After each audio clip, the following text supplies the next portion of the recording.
Do we have anyone out in the audience yet? Not yet.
Touching the cat? No.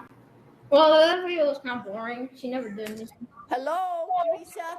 Hello. I see you, hear you. There we go.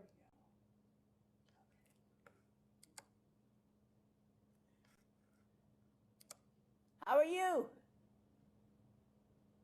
I can't hear you. Did you have a good day? Yeah, it was good. Kind of slow, but it went by. Tell me what you do. Tell me about your day. What class are you So, doing today? Actually, I do AmeriCorps, the reading program. Yeah. So I read with probably 6 kids every day, all different grade levels. Wow. Yeah. So That's hopefully you, next Laura. year I'll be teaching. Uh-huh. What grade do you hope to have? I like the little ones, so probably kindergarten, first grade, Yeah. second grade. That's the choice one. Their choice. Yeah. Yeah. I did kindergarten for a while. Loved every second of it. Every second of it. Yeah. And the other day, one of the boys that was in my kindergarten class is now a senior at Union, and there's a new teacher at Union, and if you're late for his class, you really get balled out. And he comes up to me and says, "Show me where to go. Show me where to go. Don't let me be late for class, so they never outgrow you." Yeah. Help me. Help me. He's a great big guy. Fun days. Write them all down. Keep a journal. Are you keeping a journal of all your fun things? I should. Like I that. haven't. Yes. I It's so haven't much been. fun to go back and read them now. Hi, Andy. I see Andy's there. Can you hear us, Andy? I can't hear you yet. I can see you, but not hear you, Andy. Look for the voice button. Still can't hear you. Can see you, but can't hear you. Nope. See your lips moving. Keep looking for. There we go. There we go. I was clicking on it and it wasn't working, so I don't know what was up. Are you at home? Is that your sign behind you? Yes. Forever? Are you an artist? Did you do that? No, I bought it. Oh. Louise, Bonnie Covington's here. Oh, there's Bonnie. Yeah. And Thank just you, Bonnie. You're welcome. Just a heads up. I have Uh-huh. I have a little girl sick at home today. Oh. So I have my teenagers taking care of her, but if I need to step out momentarily to Yep. help out, then anyway, just a heads up on that. Yep. Do what you need to do. Oh, it's not COVID, is it? Is it just sick? I hope. Yeah, she's got a fever and tummy ache No, and I'm headache. just and- starting class. Yep. Okay. So, Hi, Jesse. I can see you smile. You don't look happy. I'm always happy. I was going to give you a bad time because you hadn't posted from last week, but now I can't. You did it. I'm slow, but I'll get it done. You'll get her done. How's the weather down there where you are? It's pretty good. You haven't been out all day? No, I was just up at football practice, and it was pretty good weather for football. So Oh, good. Did you watch the baseball last night? I see did. The Atlanta Braves? You see the Yep. Atlanta Braves win? Wowie. Are you for the U or the Y? Which football team do you vote for in Utah? I bleed blue. Oh, good. Yeah. Yep. How are they going to do in the Pac-12, do you think? I think they'll do good. We'll see. It will depend on the year. It's hit or miss with them. Yeah, they got 3 good quarterbacks. I'm really impressed with that Romney. Not as much with Hall, but I love Romney. Yeah, they're all good. I think we should be good for the next couple of years. I Fingers hope so. crossed. I hope we don't lose our coach. They're after him big time, other places. Yeah, I think he'll stay. He's pretty entrenched. I hope. There's one more game this weekend, isn't there? I think they play this Saturday. They've got several games. They play Idaho State this week, and it should be pretty easy for them. Should be. Yeah. I'd say that, but they always always tend to lose some of those should have win games. Uh-huh. My boy bought us tickets, 7th row down, so I don't have to walk up the stairs. I've only made 2 of the games, but I got rained on. There you go. It should be better weather this weekend. Uh-huh. But there's also something else on. There's also pheasant hunting. Do you pheasant hunt? I don't. I've never gotten into it, but I just bought me a Brittany bird dog, so maybe I better train him up and go pheasant hunting. Yep, you might. We used to have hundreds of them, and now they're so scarce. But oh, who's that? Marcia Hunt's here. Oh, there's Marcia. It's so dark in there, I can't see for sure. Hi, Marcia. Louise, Lori Sedweeks is here. Oh, good. Thank you, Lori. Sarah Sargent is here. Thank you, Sarah. Tony Ashley Robinson's Hatton's here. I hear Tony. Let me find Tony. Who else? Amy McIntosh is here. Thank you, Amy.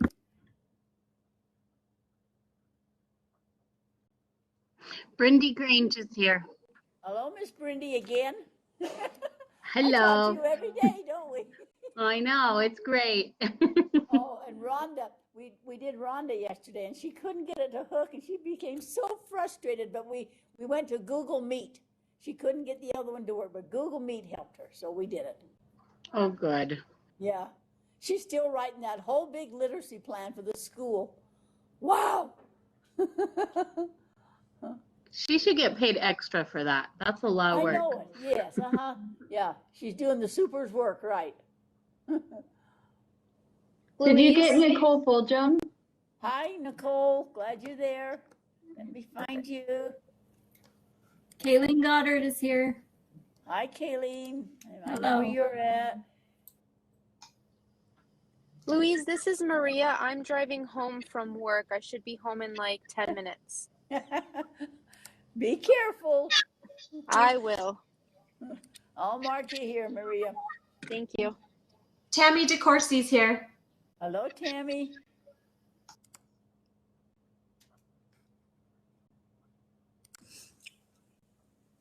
Suzanne Sheridan's here. Oh, Suzanne's here. Good. Okay.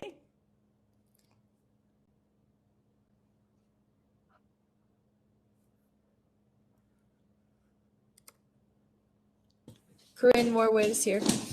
Hello, Corinne. How are you? Pretty good. Thanks. Good. You're down at the very bottom, the only W. Yes, I used to be a decker. Now I'm a Oh. Warwood. I'm always at the bottom. Always at the bottom. Mm-hmm. Is that your little boy? Is that your little Yep. boy, Corinne? How old is Yep. he? He's 6. Oh, and that one is 11. I've got 4. Oh, wow. 4 little boys. Yeah. Snowbird. He's been to Snowbird, huh? Yep, we go every summer. It's supposed to be a winter place, but we only go in the summer. Yeah, they're going to be. Winter's for rich people. Yeah, yeah.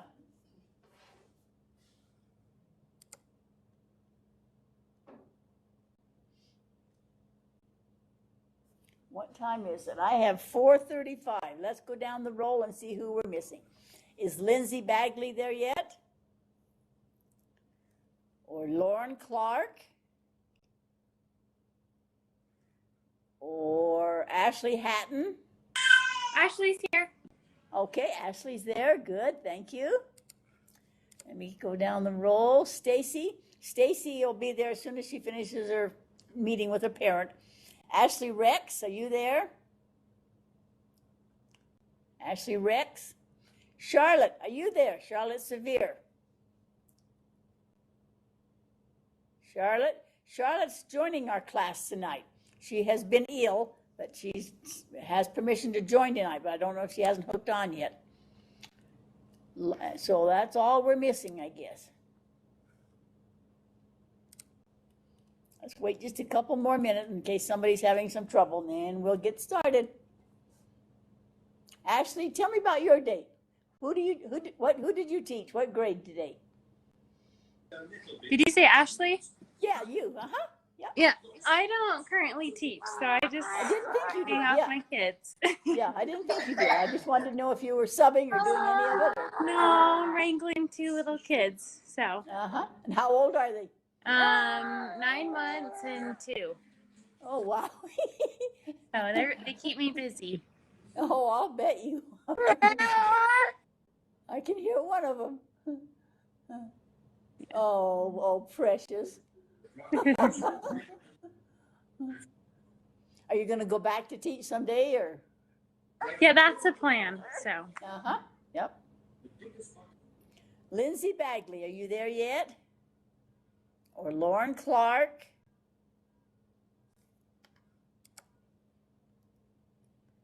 Stacy's on her way. Ashley Rex and Charlotte Severe.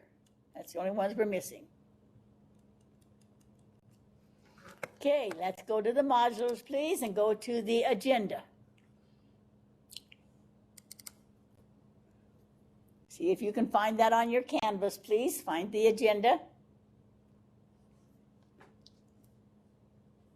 Is anybody having trouble? Is there anybody that does not have the agenda?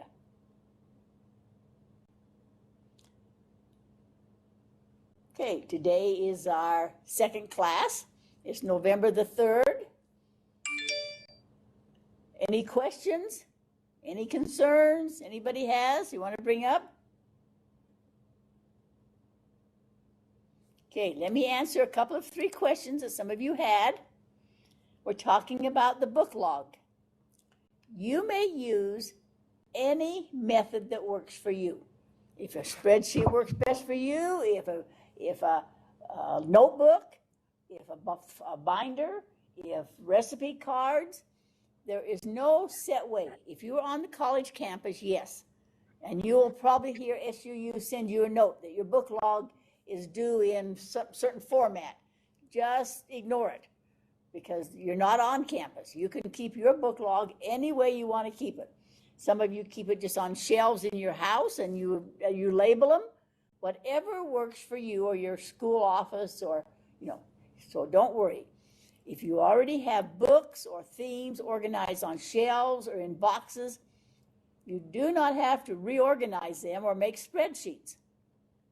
I have mine in great big great big containers, and I index mine by author, so I look up certain authors and illustrators. Sometimes I put the subject, and lots of times I just put them by the month I use them in or the class that I use them in. So whatever works for you. You also don't have to find the exact number of books it suggests, like it might say 20 poetry books.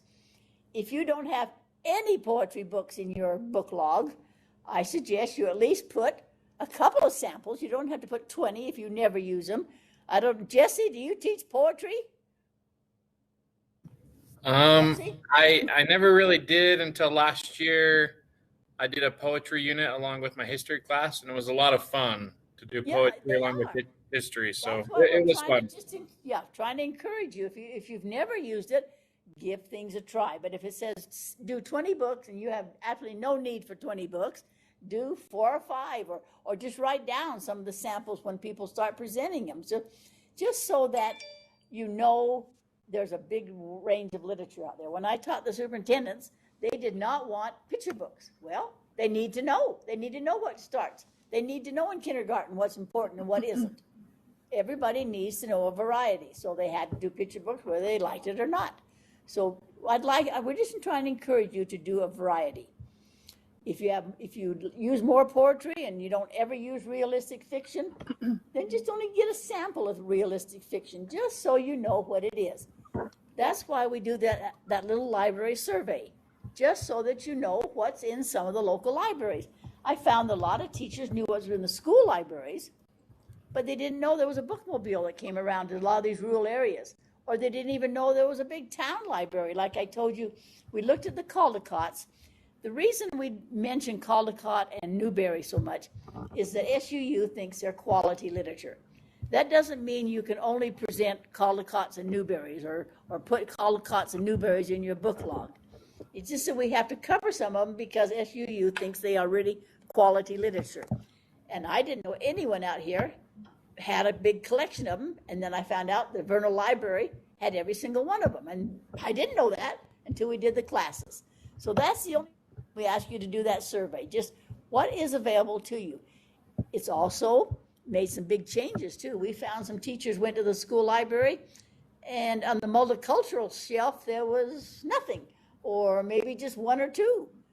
And we do have students in our classes that are from many, many countries and need to be recognized. And so you can even look at your own school library and make suggestions to your librarian that we don't have many realistic fiction, or we could use a few more poetry books. I went to the East Elementary and he said, well, we could dust them off because nobody ever checks them out. So even if you have to dust the poetry books, that's a start. So anyway, your book log is up to you. And all you have to do on the canvas is simply say, I have completed my book log. They suggest 100 books. They don't think that's too much for if your teachers at least have a list of 100 books you could use.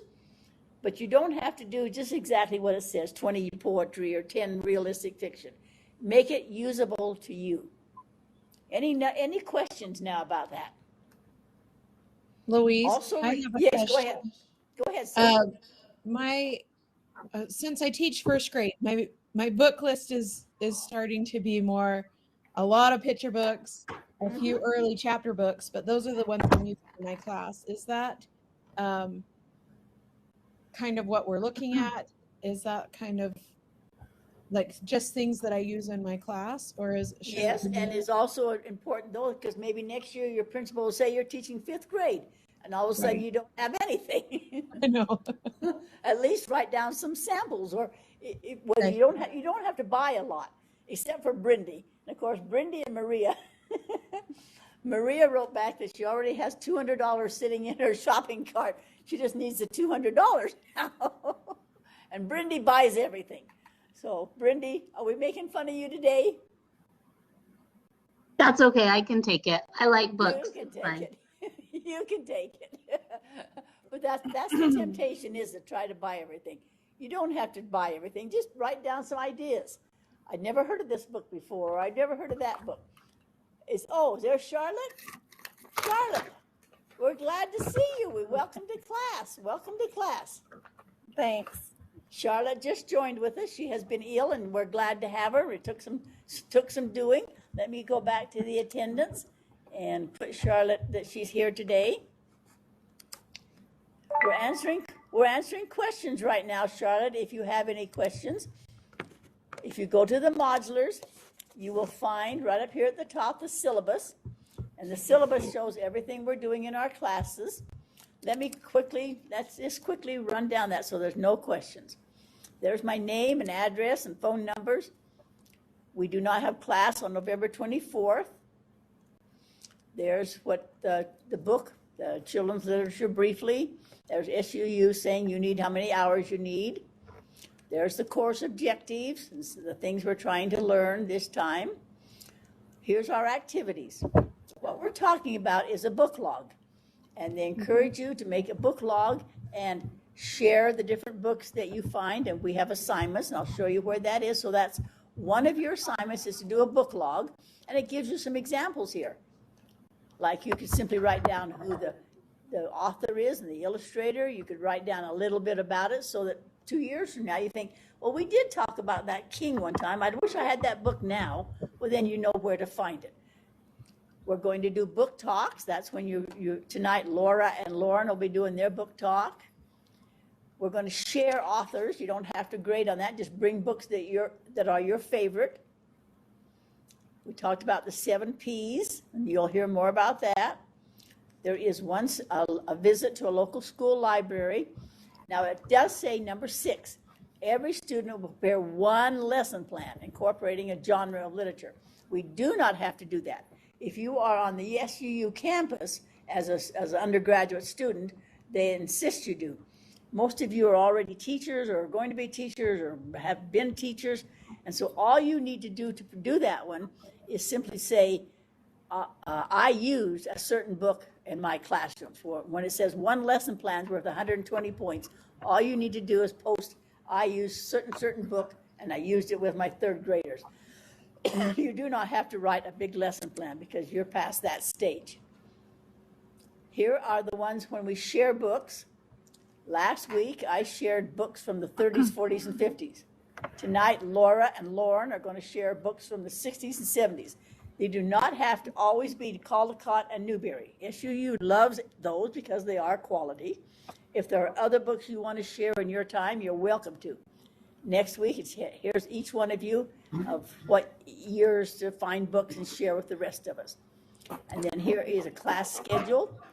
It tells what we're doing every single one of the weeks. So that's what the syllabus is. Any questions anybody has on the syllabus? Somebody has their mic on. Please check your mics. I might be you, Charlotte. Check your mic to be sure we're not hearing static. Any other questions? Okay, let me show you something before we get started here. Let me trade it over here. Can you hear me now? I mentioned a couple of books, and some of you wrote back to me and said, I'd never heard of that book. This is a real cute book, and I saw it used in 6th grade, and I've seen it used in the high school.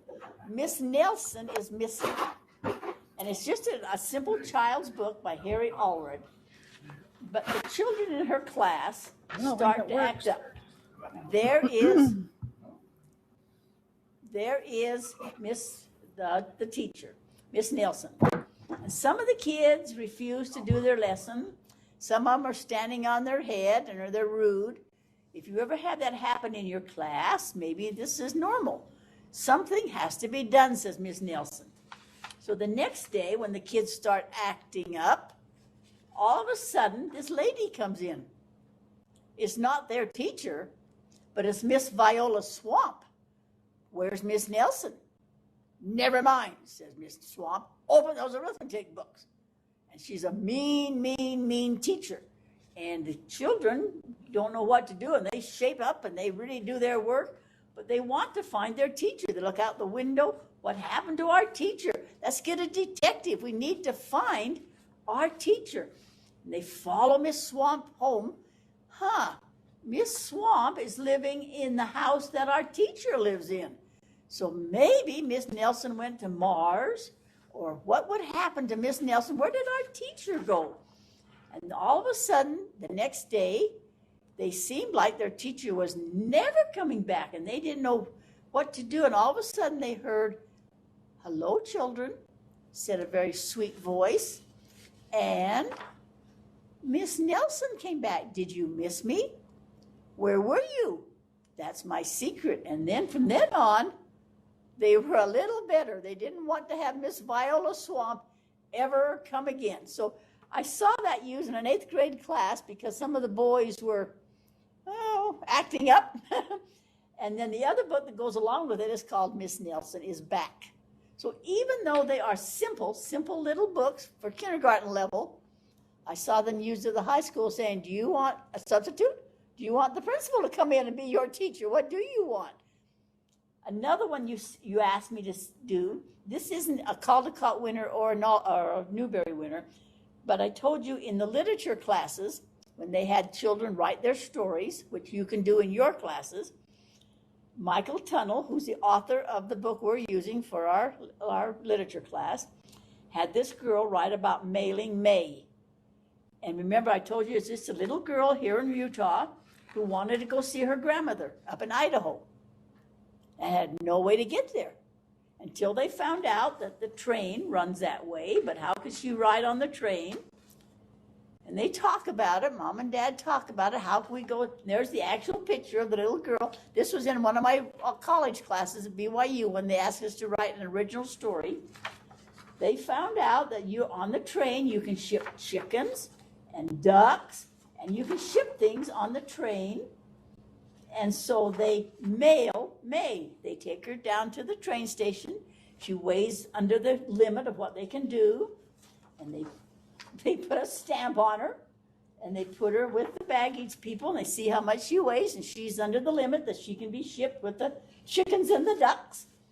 And she goes on the train, and she does get to Idaho, And she tells her story of going along on the train and the conductor and everybody helping her, and she gets to Grandma. And that was up in Lewiston, Wyoming, or Idaho. And there's Grandma.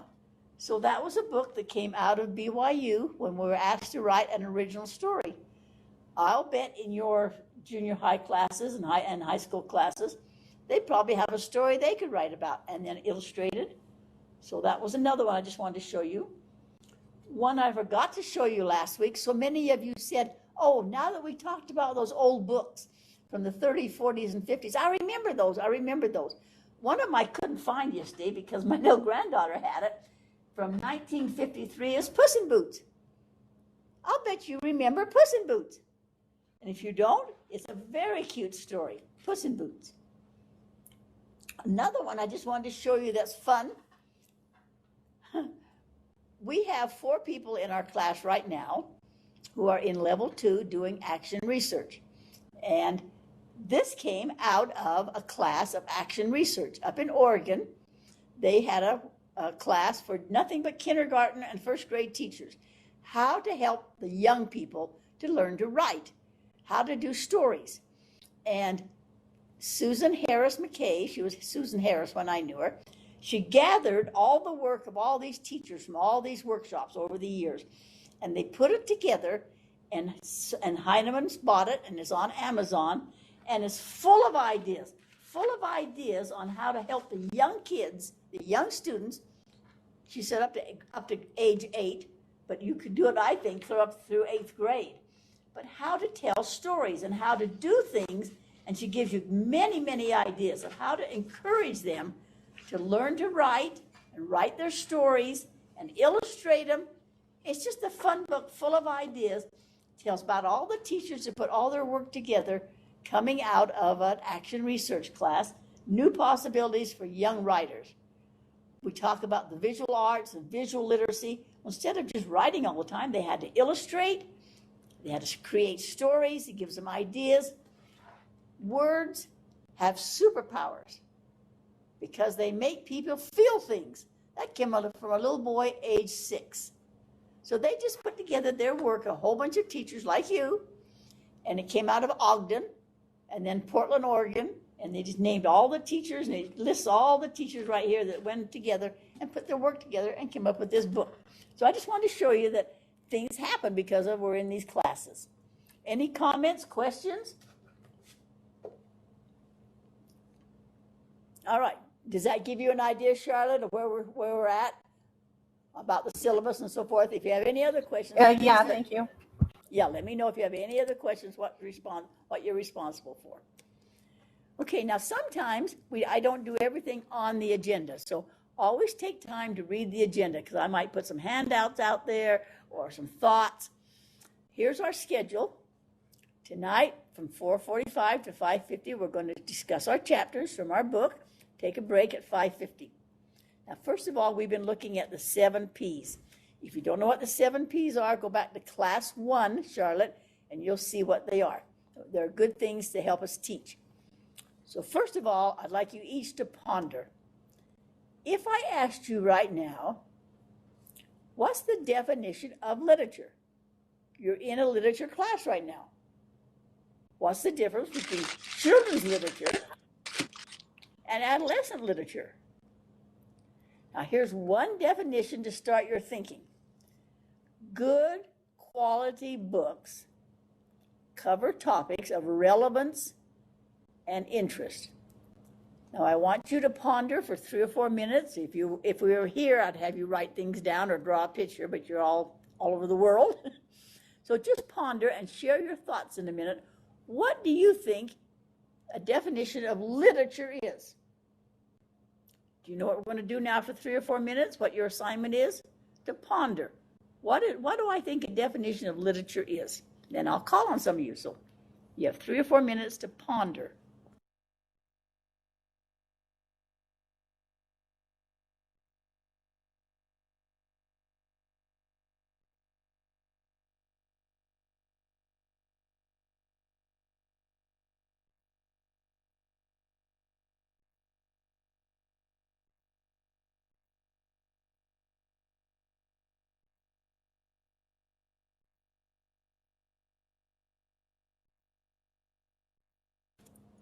pretend that you're asking your class, you're in front of your class right now, and you say, we're going to talk about literature today. And they're going to say, what's literature? What would you tell them? Think about it. What is literature?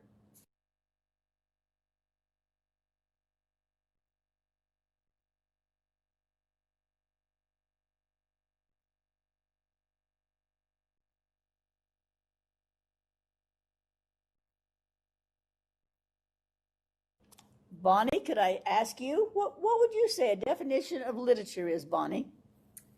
I was just writing some things down. I would say it's good writing and artwork that portrays a story, message, or information in an engaging way. It might present a perspective that might be familiar or brand new and draws the reader in. Wow. You thought of all that in those few minutes? Wowie. That was wonderful. I looked at last week's agenda too. Oh, she looked last week. You're prepared. Nicole Fulgham, what's a definition of literature to you? I would say it's like written, and I guess we can include illustration too. Written work that is kind of a higher caliber than just like books, I guess. They tend to just, I think, have a little bit more depth to them. Not necessarily that they're harder, but there's a little bit more depth. That's kind of what I think. Good. Okay, and then if we were in the same classroom together, I'd have you write your definition and share with each other. So if you're going to do this with your 7th graders, 8th graders, have them write it down, what their theory is, and then list the qualities. So everybody think of one quality that you think determines quality in literature. Think of one thing, like she just told one. Nicole just told us one. If you listen to Nicole, you already know one. Maria, are you home yet? I'm walking into the house. Oh, well, when you get in there and get all settled, think of what one quality is of quality literature. Amy, can you help her while she's getting settled? What do you think quality literature is? That's kind of a tricky question. So I think it depends on the person, like quality to an elementary student or quality to a professor or quality to a teacher. I think it depends on what you're doing. Good point. I'm ready. Go ahead, somebody. Oh, Maria, this is Maria. Yeah. So I think quality literature is literature that's message extends through time. So the theme that the author is trying to convey can be connected. Good. And one reason I ask you, Maria, is I know you teach multicultural students. Are all the books out there on multicultural quality? Do they portray things fairly, do you think? What do you think about that?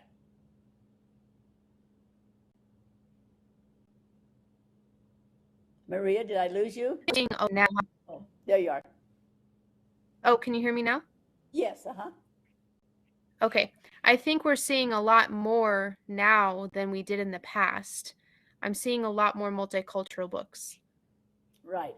And some people are very unhappy with the way some of the Native Americans are portrayed, or the slavery issue, or, what is quality? What is quality in literature? I know there's controversial things out there and things that have changed over the years, but, think of the quality. I think this is a good exercise for especially older students. The little children may say, I like the pictures best, and they probably do, because they can, understand better. Picture is worth 1,000 words, they say. But ask yourself and ask your students, if we're studying literature, what is quality? Take a second now, please, and read this little paragraph right here. What is literature?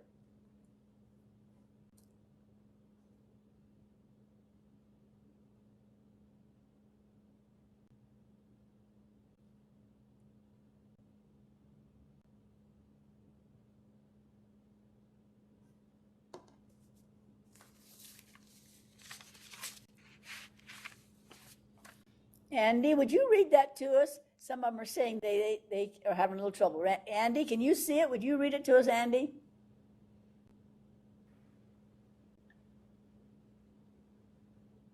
Andy, I can't hear you. Is your mic off?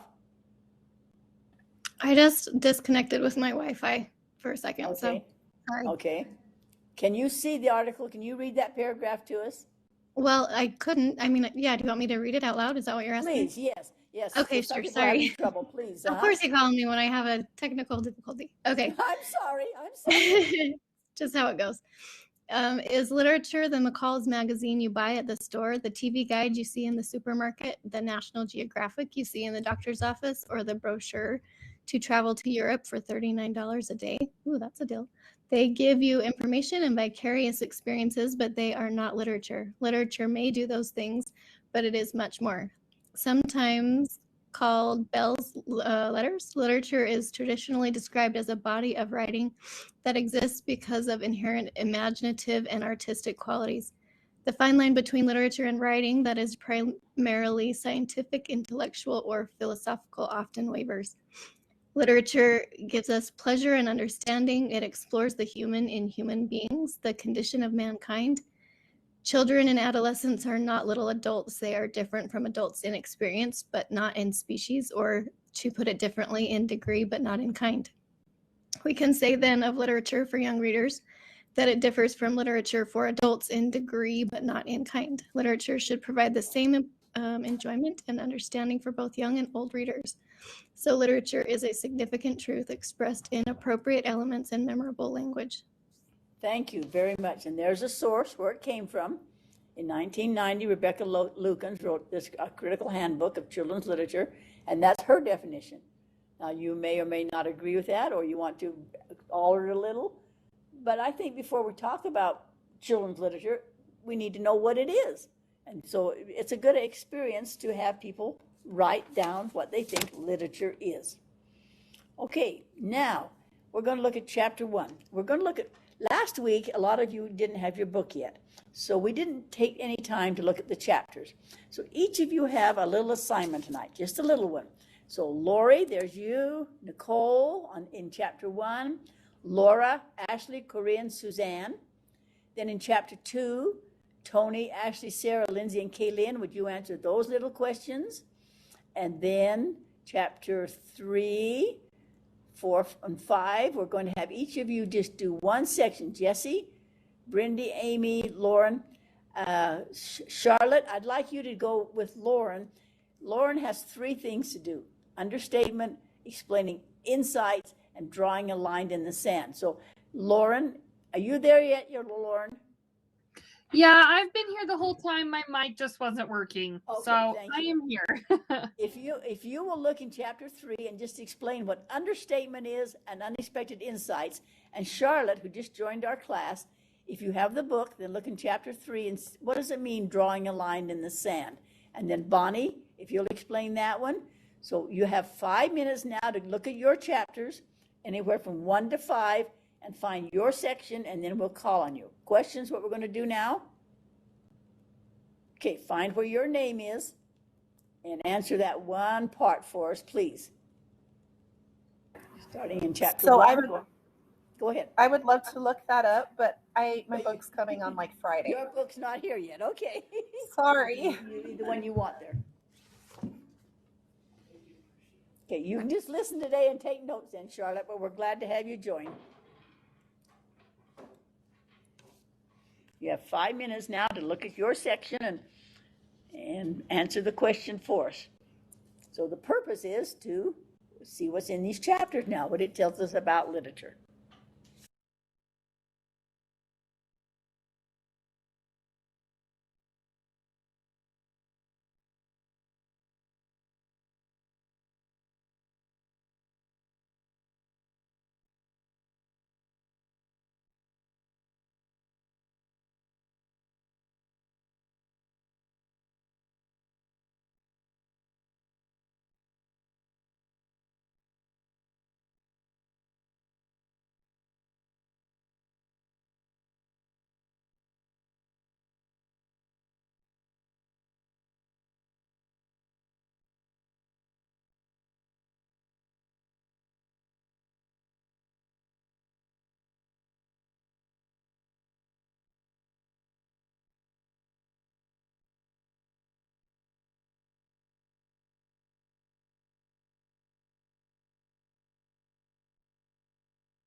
Is anyone having trouble?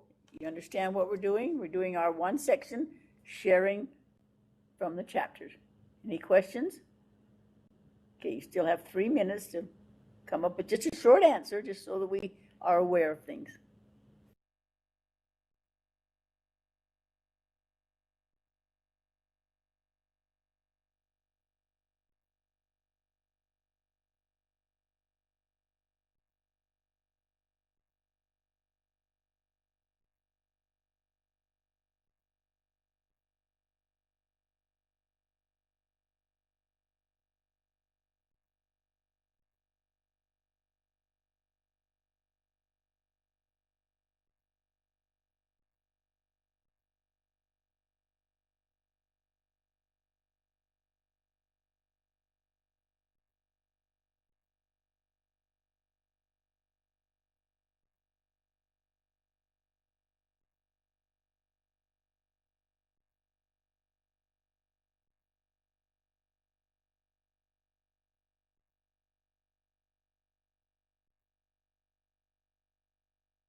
You have 1.5 minutes left.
If you need a few more minutes, a few more seconds, would you speak up? Okay, now before we start these reports, remember they're just going to be short. We're not going to tell the people that what the whole chapter is about. We're just going to hit the highlights. The reason that I would keep interrupting you and say you have 1.5 minutes left, that is a great strategy that has been proven to help older students, especially ESL students, or anyone. We have some of the teachers that work with students that do not read as well as others. And so if you're in a class and somebody says you have 5 minutes to prepare, you get nervous. That affective filter makes you very nervous, and you need to know, oh, I've only got 1 more minute left. I've either got to hurry, or in 1 more minute I can relax. It's a relaxation strategy coming from David Sousa that we saw in the last class with brain research, that your mind can't focus on 2 things at once. Remember, first we look at survival, what's going to get me out of this situation, and second, then what am I being asked to do? So first of all, I put your name down in red so you can see your name, gave you a short assignment, asked you to keep it short, just the highlights, told you how much time you had, and then try to lower the affective filter by saying you still have 1 more minute, or put just a little bit of pressure if you're not doing anything. Now, in a regular class, like adults, like I'm teaching right now, I could make the assumption that every single one of you had read chapter 1 through 5 thoroughly, digested it, and know it. But I also know there's a real world out there that you taught all day, and you have a family, and you have many other things. In a classroom of, say, 8th graders, where you have assigned it, and that was their homework last night, you may want to, at some point, actually put the pressure on them and say, now go ahead, Laura, tell me number 1, without giving them time to think about it ahead. Sometimes that works, and sometimes that'll backfire on you. But think about your audience, And the principle of what we're doing, I'm trying to teach you to come to class prepared, but I'm also giving you time to review, because I know maybe some of you haven't had time to read all of chapter 1 through 5, because maybe you had other things to do like sleep, eat, and those things. Okay, now, also before we start, on the modulars, you will find a quiz. If you were on SUU campus, you would be asked to do the quiz. Here, right here from class 1, there's the quiz for chapters 1 and 2 that we didn't go to last week because a lot of you didn't have your book. And then if you go down next to it, there's the next one. Let me go down, let me get back to the modulars and show you where the other quiz is. There's the quiz from class 1 and 2, but at the bottom of our module today is the answers to what we should, the highlights of what we should do. Here's a quiz for chapters 3, 4, and 5. On campus, you'd be graded and have a grade, but I'm not going to do that. I'm just going to tell you that those are what they consider the highlights. So if you want to look at those quizzes, and then you can see whether the people that are doing their reports are answering these questions. For example, in chapter 3, one of the first questions is, what does well-written mean? Because the chapter is about well-written books. So these were the highlights, the VIPs, things that they hope you learn from these chapters. So now we'll do our reports, and you can see if you could answer these questions, but you will not be graded on them, so don't worry about it. So we'll go back to the agenda now and listen to people give us the highlights of these chapters. So Lori, first of all, in chapter 1, tell us the benefits of engaged reading, immediate and long-term. Just a short answer, please. Okay, so the book said the immediate is entertainment and to inform. And the long-term would be, there's 15 of them. It's increased automaticity and speed, increased motivation to read even more, gains in reading achievement, increased confidence as readers, a sense of achievement, expanded vocabulary, improved comprehension abilities, increased fluency, increased knowledge on various topics, higher scores on achievement tests, greater insights into human nature and decision-making, better understanding of other cultures, increased empathy and concern for other people, higher scores on general knowledge exams, and pleasure derived from learning and seeking to learn. Wow, those are some great benefits, aren't they? Those would be good to go over with the students. I didn't realize if I read, it's going to help me do these things. Wonderful. Nicole, what's efferent and aesthetic reading then? Efferent reading is basically reading for facts. It was coined by Louise Rosenblatt. And basically it's this idea that we are engaged and motivated to acquire knowledge, but we don't really have to discover it with our own eyes, if you will. And then aesthetic reading is different because we're not trying to acquire facts, but we're trying to participate in an experience, and they focus on what they're experiencing as they read and not really what they're learning from it. And it's really just about the personal experience that that person has as they read. Very good. Very good. Now, if you want to know more, you know that it's in chapter 1. Laura, tell us about engaged reading. You'll have to. Yeah. Okay.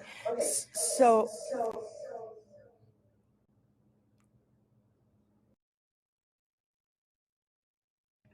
Does that work better?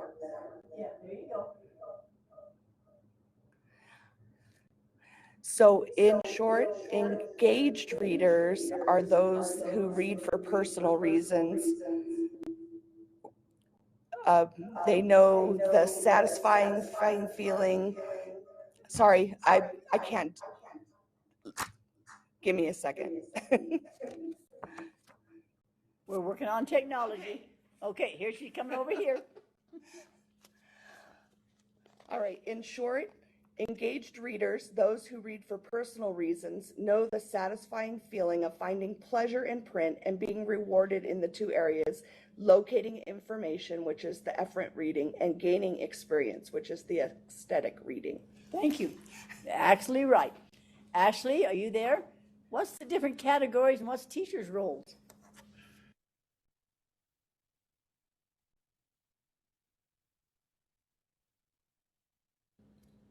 Ashley Rex? She never answered the role either, so I don't know where Ashley Rex is tonight, so we'll have to do that one. Okay. Corinne, reading incentives. Should we do them or not do them? What do you think?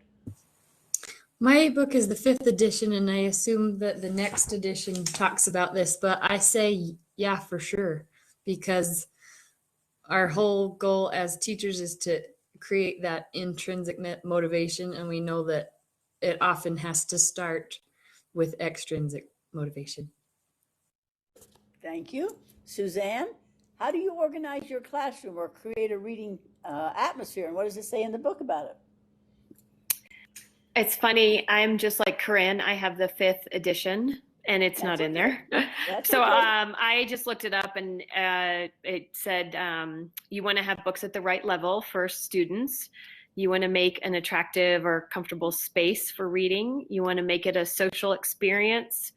You want to also link books to outside interests, and you want to have low stakes competition. Thank you. Thank you. Okay. Those are the highlights of chapter 1. Now, when you have the time, go back and, do the areas that are of interest to you. Chapter 2 now. What makes a good book? Tony, what's some criteria?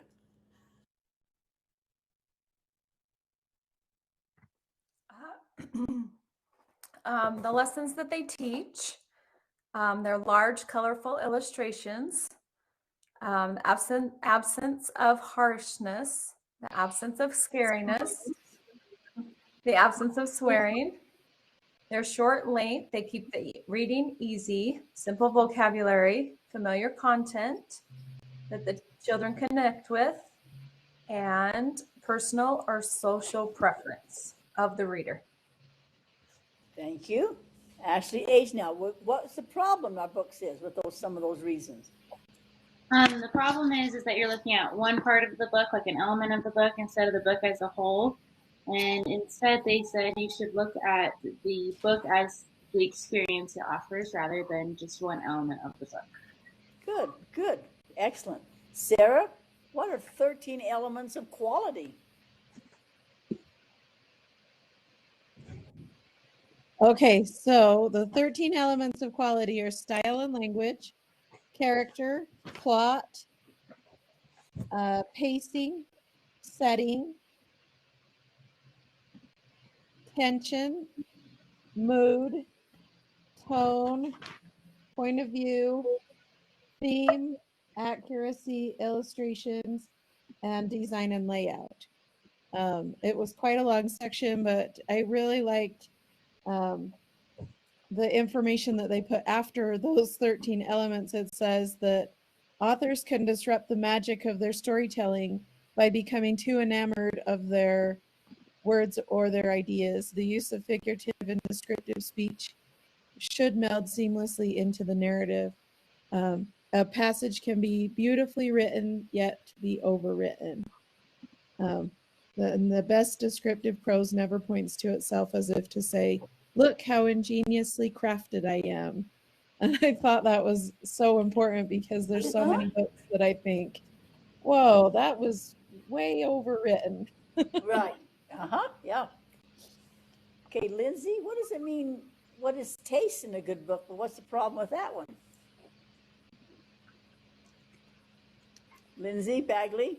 All right, can you hear me now? Oh, there you are. Okay. Sorry. All right. So taste refers to basically what the reader is interested in, what they want to be reading, what kinds of things they connect with. Obviously, I'm pretty sure that we've all had students in our class that are into books that might differ from what is considered good quality books, right? Books that are like classics and that type of thing. In this section, it talked a little bit about trying to find that balance as a teacher and that type of thing. Because obviously it's ideal if you can find books that have great literary merit and then students that are interested, that's the ideal. but that doesn't always match up. Sometimes you'll have books that have really great literary merit, but the kids aren't interested. Or sometimes you'll have books that are not of great literary merit, but the kids love them, right? Exactly. Yeah, you're right. Yeah. So basically, what it suggested here was just basically that you should just keep giving student options of different books to look at, and hopefully they'll find something that they connect with that's their personal taste, that can also be of literary merit, and that they can just be encouraged to continue reading through that. Those are good ideas, and the state comes out with a list of books they have to read, and you know, people say no, we don't need a list. We need to find the taste. So you know, what are they going to read? What will they read? And then we can move them on later. But what can we get them started with? Kaylin, what did George Woods say about a good book in that chapter? Was it in your book? It was not in my book, but I did like the closing part that basically said that a good book is one that an author has paid his dues and been creative, has created something of lasting value, and then also the respect for the person or individual who reads it. It comes down to basically that the best book list is the one that we make for ourselves. Good, very good. Let me read what you said. Did you find it in your book? I found it in mine. In in book 6, on page 23, if you have the 6th edition, George Woods, the late and longtime children's book critic for the New York Times, addressed the topic of evaluating children's books in a speech to an auditorium of college students. And he said, "How do we know a good book?" he asked his audience. Pens came ready for the scholar's definition. They thought he was going to tell them a secret. "We know a good book," he said, "when it hits you in the gut." And that's all he said. So taste and personal likes, when it really does hit you in the soul or in the chest or in the gut, whatever it said, that's a good book. That would be a good place, if you were in your class right now, to think about the reasons that you like to read or that you don't like to read. Ask your students the same questions and you'll get some of the most interesting comments. Look down this list a minute. This is a list I've put together from a 12th grade class last spring. That's after they'd finished the whole year with I think, a tremendous literature teacher. She did wonderful things. She's also the drama teacher and so forth. And this is the list they made. Read down that list of do read and why they do not read, and then what one student added at the end. So take a minute and look at that list of why students read and see if they hit you in the gut. Are any of those the reasons you read or don't read?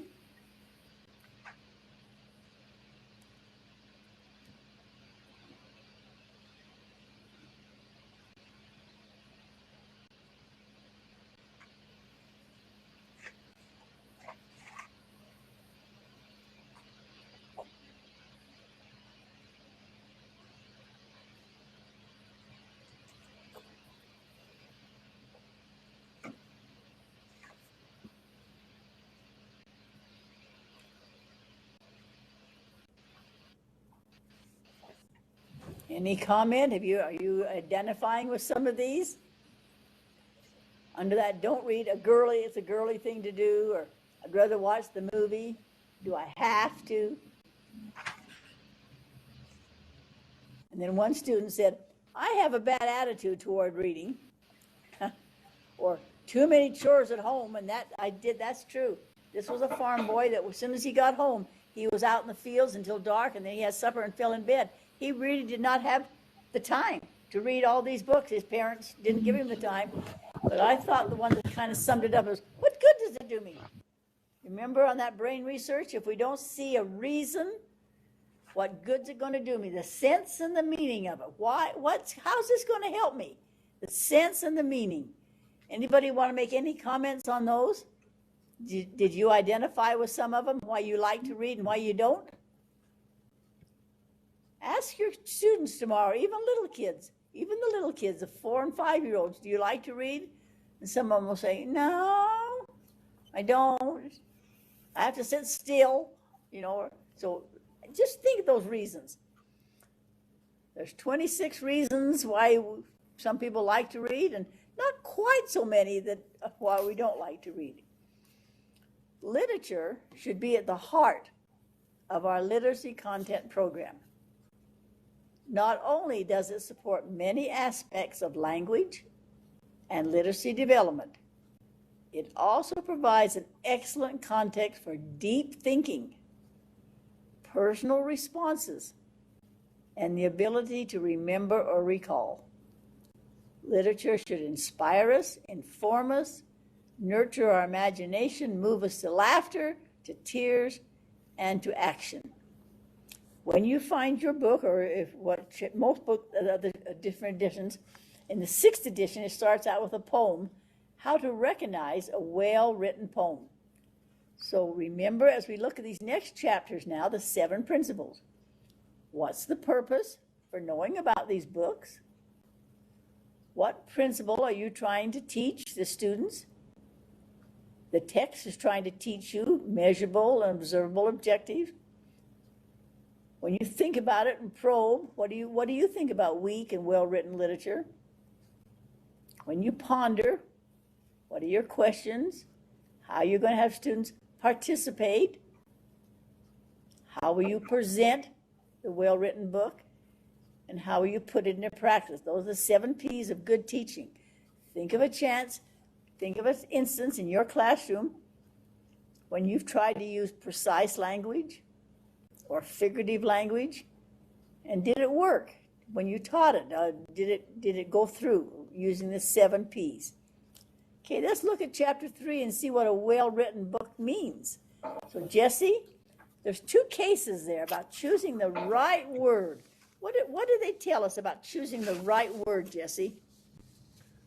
Okay, so the first case, it's talking about a college football coach. He finished up his 20th successful year. They have this big banquet to celebrate all the success he's had. And at the end, when they're cleaning up, he talks to the president of the school. And he's like, I appreciate all that you're doing, but I have this nagging question in my mind. And he says, would all of you still love me if I lost football games instead of won them? And the president responds, oh, coach, we'd love you just as much. As he reached out his arm, pulled the coach in close and looked him right in the eye and said, and we'd miss you. And we'd miss you, uh-huh. And so in case 2, a college student comes up to his classmate and says, did you hear last night after the banquet honoring the football coach, the president said he'd fire the coach if he started losing. And so it's all about the words being used because all those important details are included. But in the first case study, or in the first case, it's using all of those things and expounding on them. Instead of just hitting the high points, you get the whole story, you get the backstory, you get what's going on, you get perspective. And so how you word things is important. It can be critical. There's so much misunderstanding, isn't there? So much misunderstanding because someone uses a wrong word. Let me show you a handout that was in the paper yesterday. This is the most bizarre grammar rule you probably never heard of. Using adjectives, especially the young people right now, when they say you're cool or you're mod or you're woke, what does that mean? What does that mean to somebody else?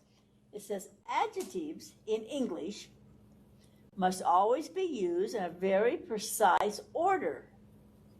And even though none of us have officially learned that rule, we somehow know how to follow it.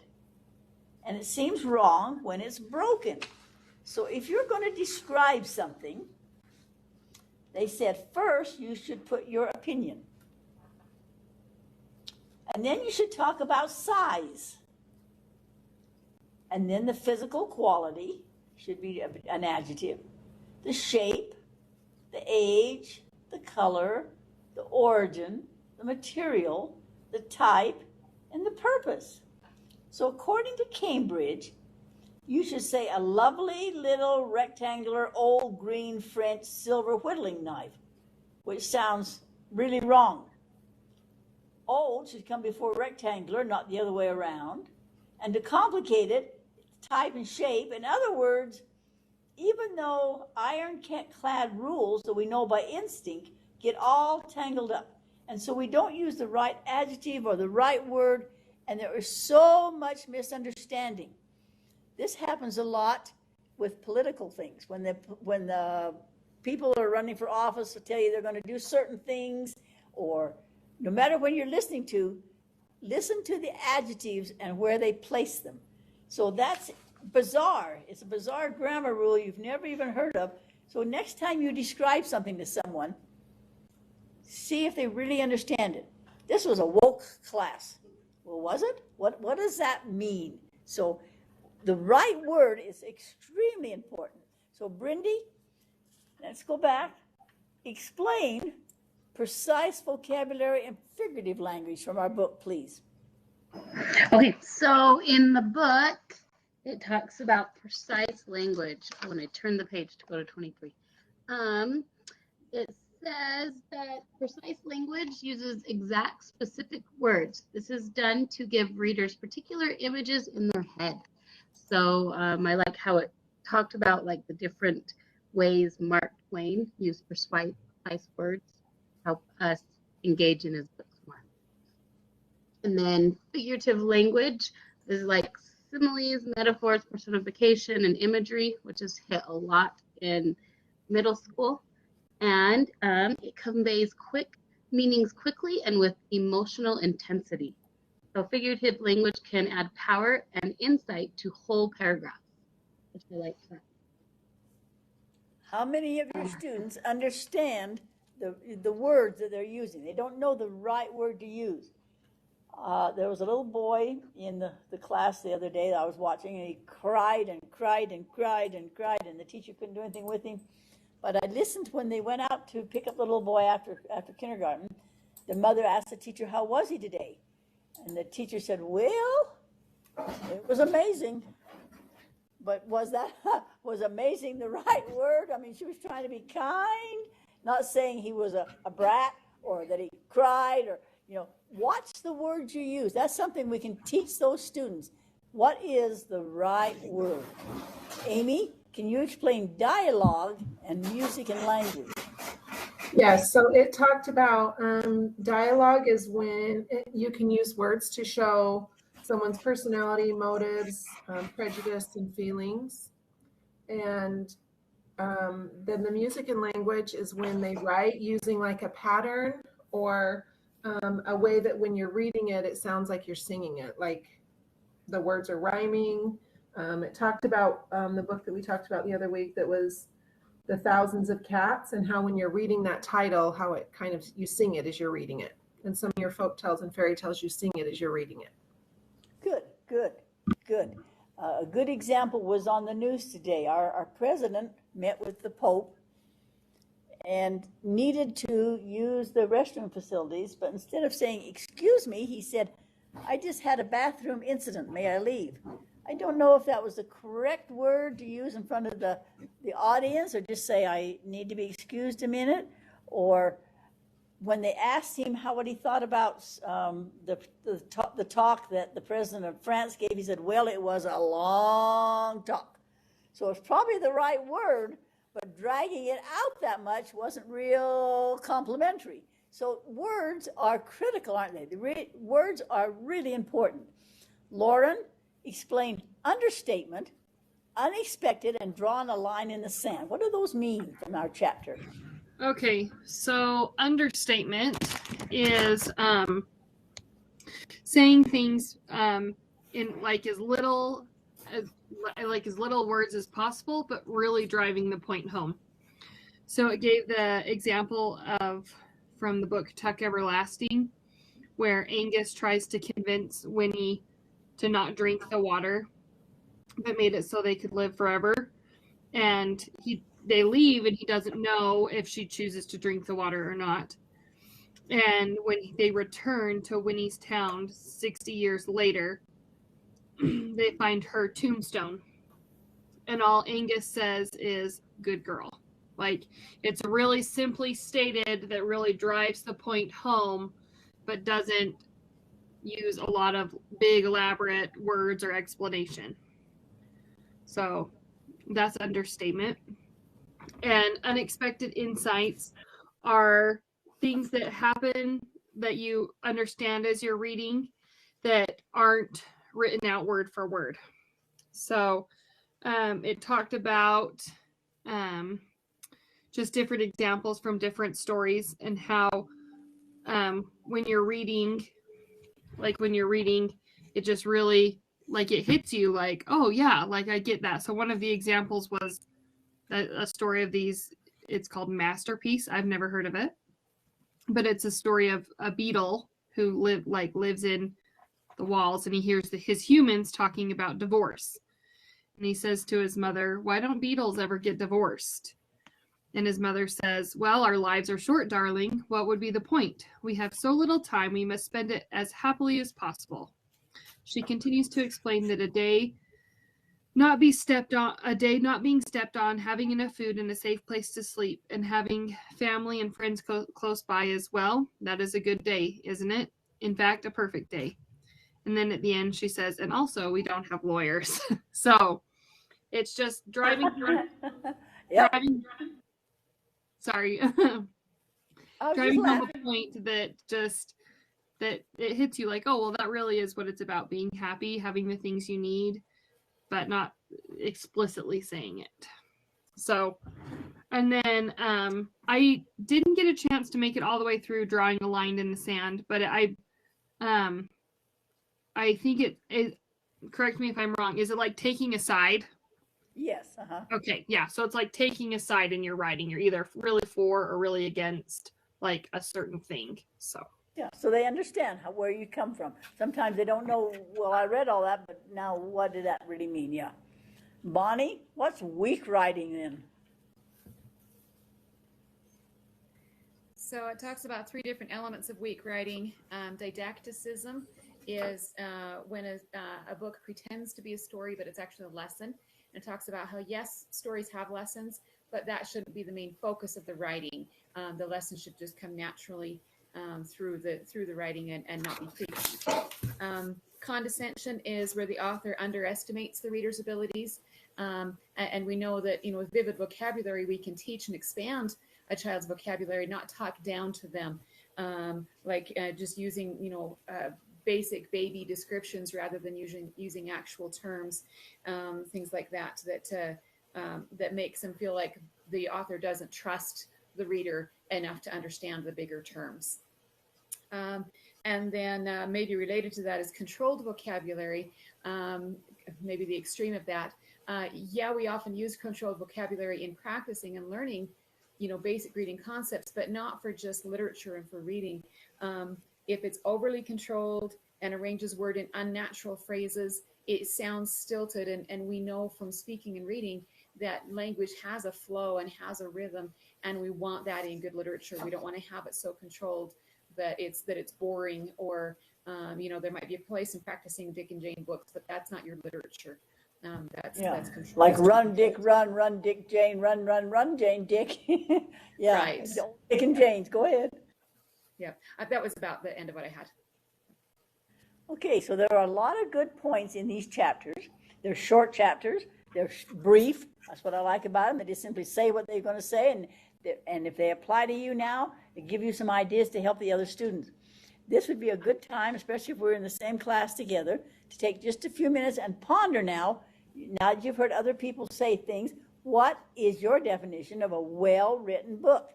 Here's some suggestions. Read through those suggestions, those 12 suggestions, and there's some examples of what SUU and other people think are well-written books for adolescents. Go down that little list and see if you know of any of those, and then we'll look at chapter 4, and we'll listen to Marcia and Ashley and Maria and Andy. So take just a minute and look at those 12 things and you may have different ones than that. And it'd be interesting to have your students say, what do you think is a well-written book? What do you like in a well-written book? And some people say, I don't like long words because I don't know how to say them. So maybe short word.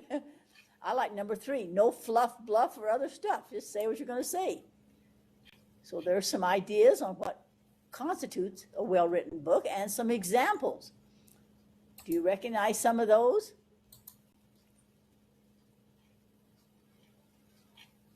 Lord of the Rings, J.R. Tolkien's in there. That's a famous one. All right, let's look at what well illustrated means then. Marcia, what's visual literacy? What's the function of it? Visual literacy describes the ability to make sense of images. Children have too much to see, but they must learn to be discriminating about what they see. So picture books. They open a child's eye to the beauty and power of images because they do not function like the other books, where they listen and words alone tell the story or convey information. And then illustration is, with better picture books, share the function of storytelling or concept teaching. The components of picture books are woven together to communicate multiple meanings that invite various interpretations from readers of different ages. And picture books are a great way to show artistic media and techniques, line, shape, texture, patterns. Thank you. Thank you. There's a lot of good information there. Ashley, what's style and media?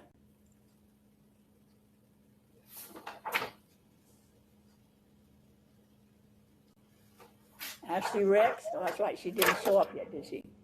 Maria, can you name the visual elements from the book? I sure can. The visual elements are line, shape, color, texture, and composition.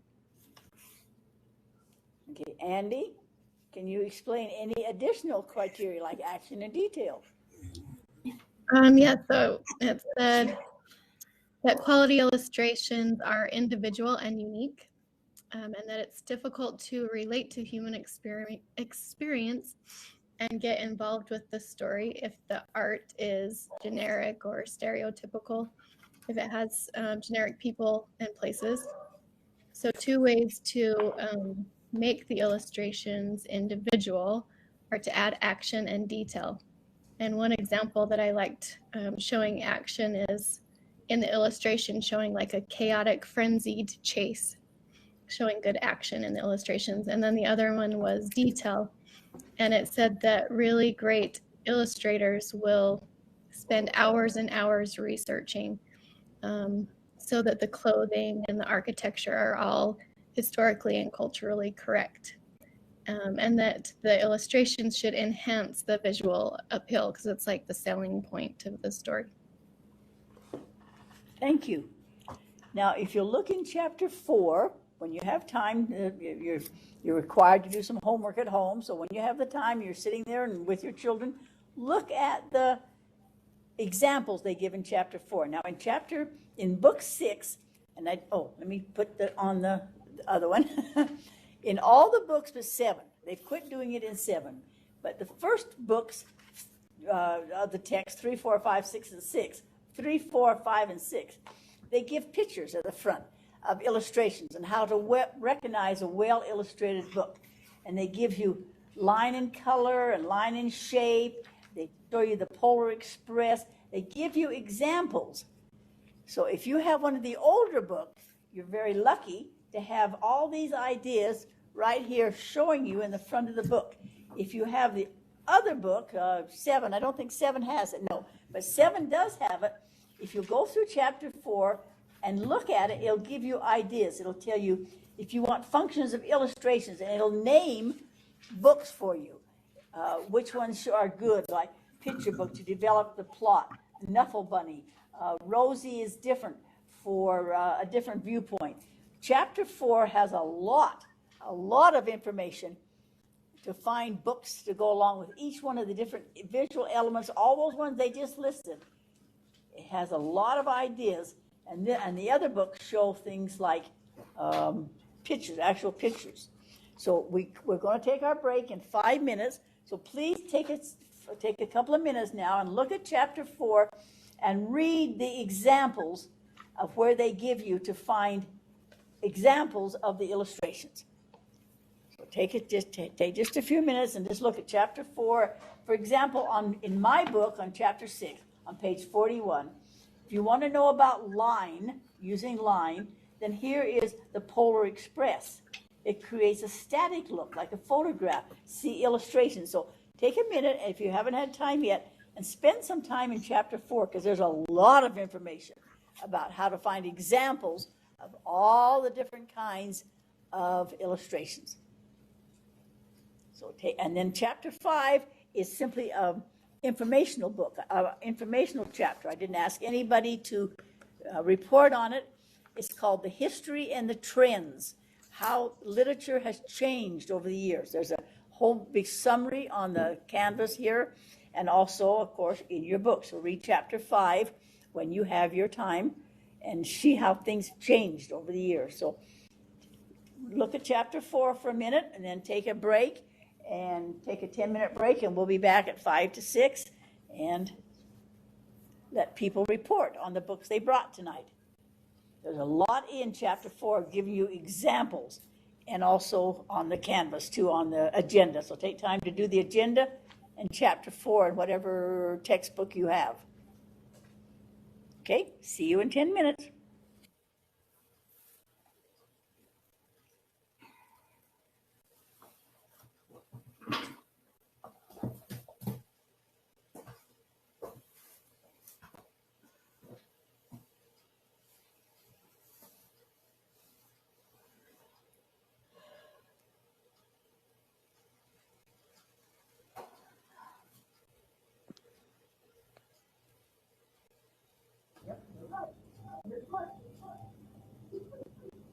So do you want to try it now?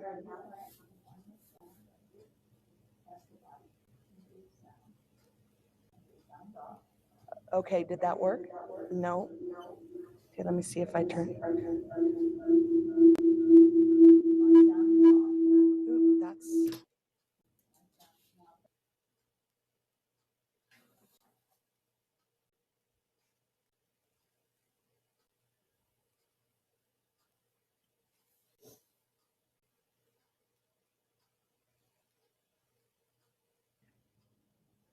Now I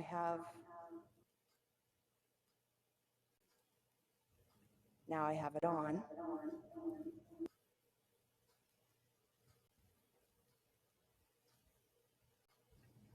Testing.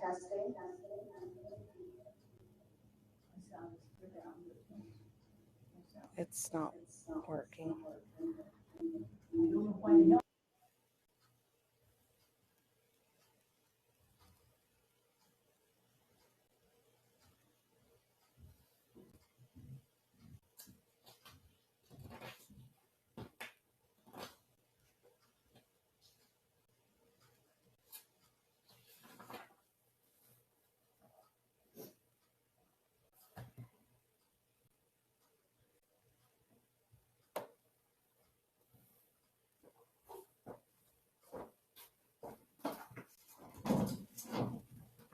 Lindsay, Lindsay came to class.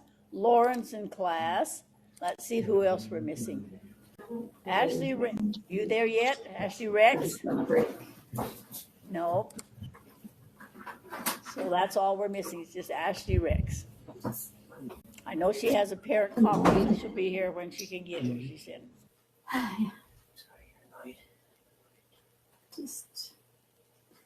She assigns stuff out. Somebody has your mic on, so be careful what you're saying, because we can hear you. Marcia, I think it's Marcia that has your mic on. Thank you. You don't want anybody to be embarrassed and say something. Hey, Louise. I'm right here. This is Lauren. I just wanted to let you know that next week I will not be here. Okay. We have home visits for school, so I will miss next week, but I'll watch it. Yeah, Amy knows how to YouTube it. Charlotte, didn't she help you give you a link, Charlotte, to YouTube the class? I can email her and ask her and get it figured out. So. Email Amy. Amy can show you how to do it. UAN used to do these. I don't know why UAN quit, but Amy sent a link to Charlotte so Charlotte could watch class 1. So Amy knows how. Okay, I'll do that. Thank you.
Testing.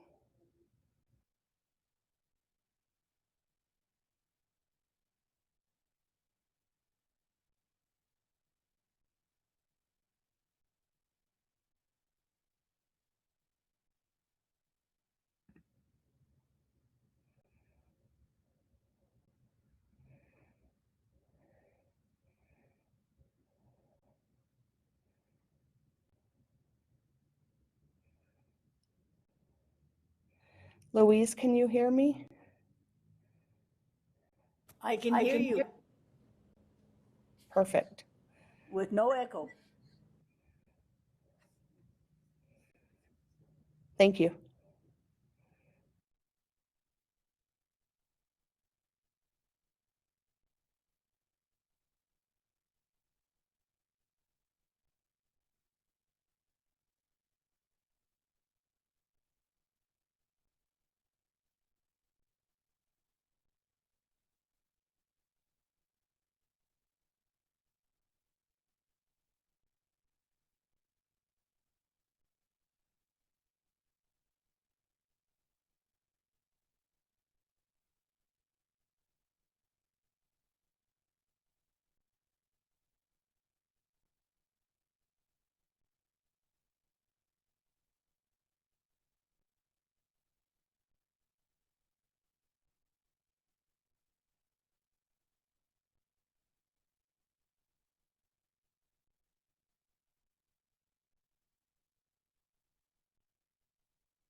We have 5 more minutes on your break until 6.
All right, I have 6 o'clock.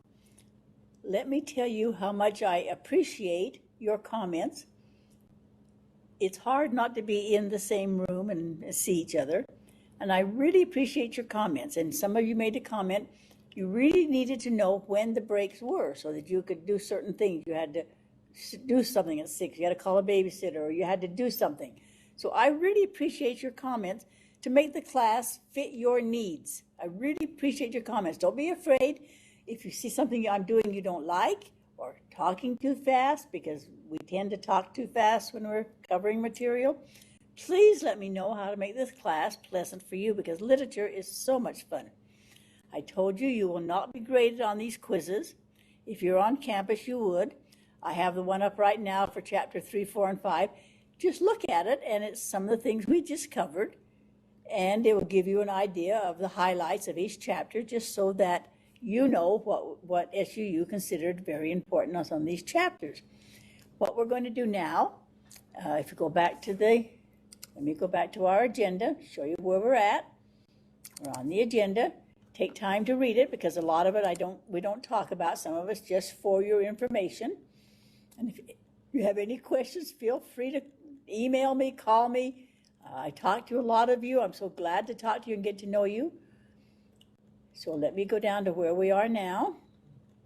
Go down all these. There's the handouts. Okay, why did we take time to do those chapters? Why do we take time to do these activities? To practice what we preach. Remember Vygotsky's whirlwind theory. Remember this great big whirlwind. We have all this information to cover. Lots of information in the books, lots of information. And then we narrow it down just like a whirlwind, down, down, down, down, down, so that we come down to the important points. The quizzes have what we consider, or SUU considers, the important points coming out of the book. We're also doing the 6 sections of language arts. Do you remember what the 6 things are that you're required to teach? Reading, writing, speaking, listening, viewing, and visually representing. Those are the 6 parts right there. So what we're trying to help you do right now, we've been reading about things. I asked you to write down your ideas. You didn't have to, but you could have written down your ideas of what a definition is. You each were doing some speaking. You each did some listening. You did some viewing, especially in chapter 4, because chapter 4 gives you many examples. If you're looking to something to show texture or expression, or it gives you books to go look for so that you can show it to your students, and how we viewing and visually representing things. So why are we doing them? Because David Sousa, the brain research, said it helps your memory, it helps your involvement, your engagement, comprehension, prosody, builds your prior knowledge, and it's solidifying what you already know. Chapter 5 is just a summary of history and trends. Interesting, but we're not going to cover it.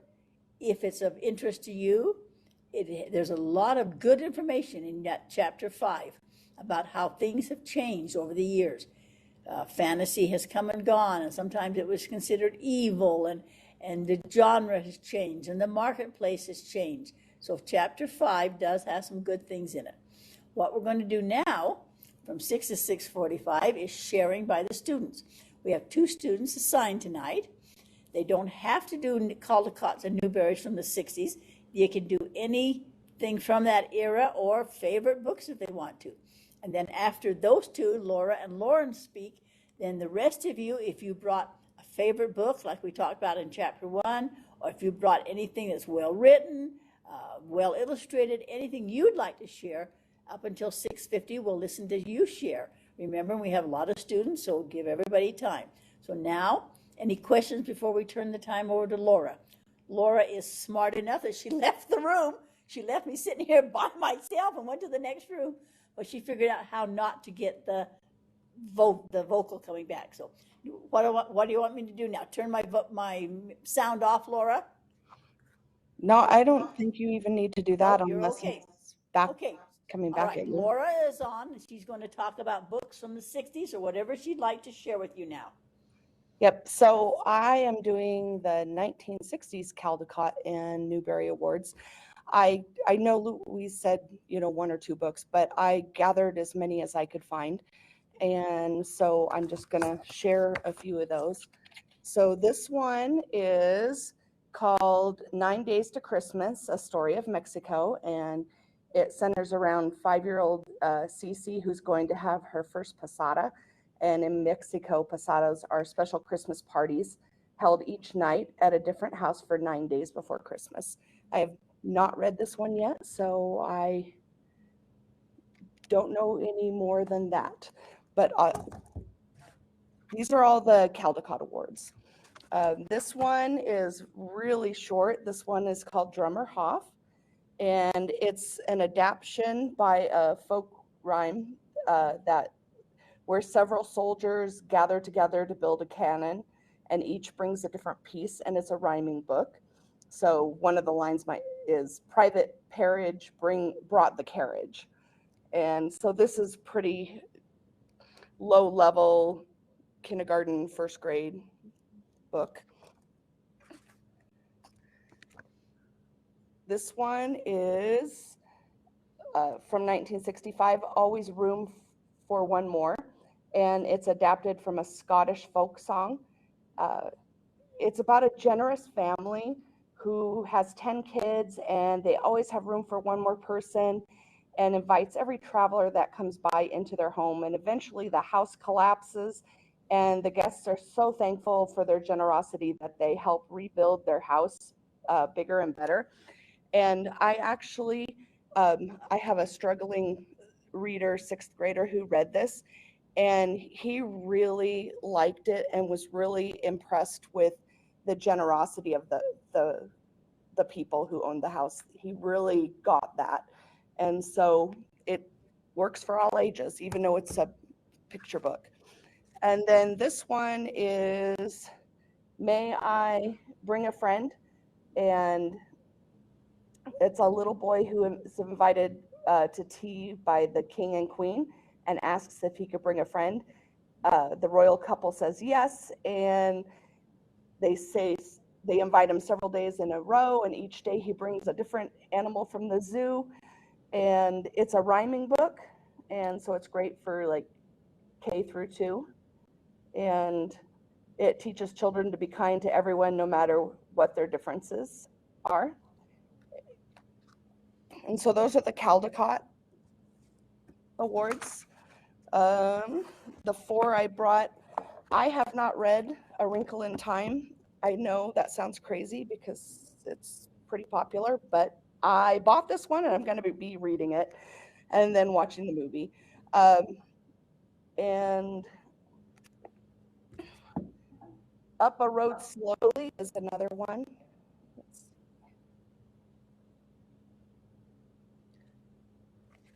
And I don't have details on these, I just brought them. And then From the Mixed Up Files of Mrs. Basil E. Frankenweiler.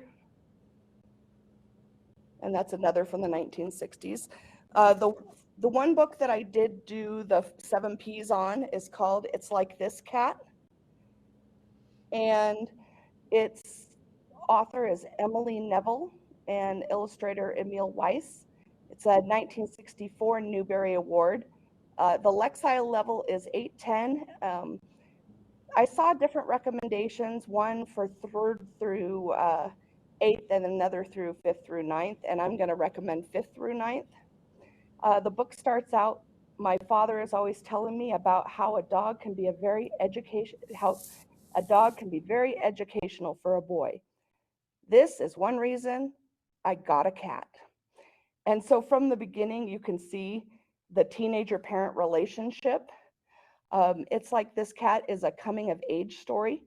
Dave Mitchell is the main character, and he's finishing junior high school and entering high school. He's 14, and he's living in New York. He and his father, who is a lawyer, disagree on almost everything. And their fighting always triggers his mom's asthma. One day he gets in a big fight with his dad and goes running out of the house, and he's saved from being hit by a car by Kate, the neighborhood recluse, and she takes care of a bunch of stray cats and gives Dave one of those cats. And as he adventures with this cat over the year, he meets Tom, a homeless college dropout whose dad abandoned him, and he also meets Mary, a girl his age, and he considers her the first person that he feels that he can talk to. And the story focuses on the relationship that Dave's family builds with them by offering support and friendship, since the characters don't have strong family bonds or friendships. By the end, Dave matures and learns to understand his dad better, and the dad now believes that cats can be educational and not just dogs. So the purpose of using this piece of literature for information, and why did I choose it? I chose it because it has a male protagonist, and having a teenage son who does not like to read, I'm always looking for books like that. And the principles that you can teach with this, the core principles were, I use standards a lot. So RL 7.1 through 9.1, which is looking at text explicitly and making inferences. And you could infer why Dave got a cat instead of a dog. And then RL 7.2 through 9.2, determining the theme or central idea. The theme of this story is compassion, but it also has a lot of other themes in there that I'll cover. Let's see. So it also deals with chronic illness, mental illness, homelessness, parental abandonment, and death, but in a lighter way. The author doesn't get too deep, and Dave learns and matures because of what he experiences. This book also would work with 7.4 through 9.4, interpreting words and phrases used in a text, connotative and figurative language. In one part, Dave remarks, "My family is starting to collect people the way Kate collects homeless cats." For probing, the reflections I have about this, well, I first saw this book when I inherited a third grade classroom, and there were, I don't know, probably 10 copies in there, and kids would pick it up, put it down, and never read it. And so I also took this opportunity to read it so I could find out more about this book and maybe understand why the kids never read it. And I can now tell that it's because it's not really about a cat, which is why most third graders pick up a book that says cat.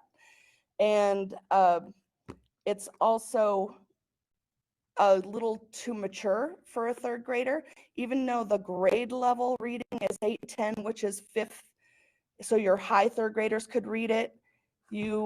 It's probably not really a good book for a third grader.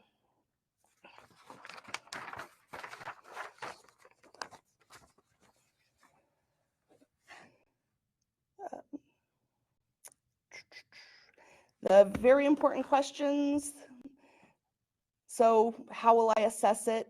Well, this book was written in the 60s. The setting is the 50s, and it's now moved to more of a historical fiction type of element to it, because its setting is New York, and the things in New York have changed quite a bit from this time. So it doesn't really match, today's New York.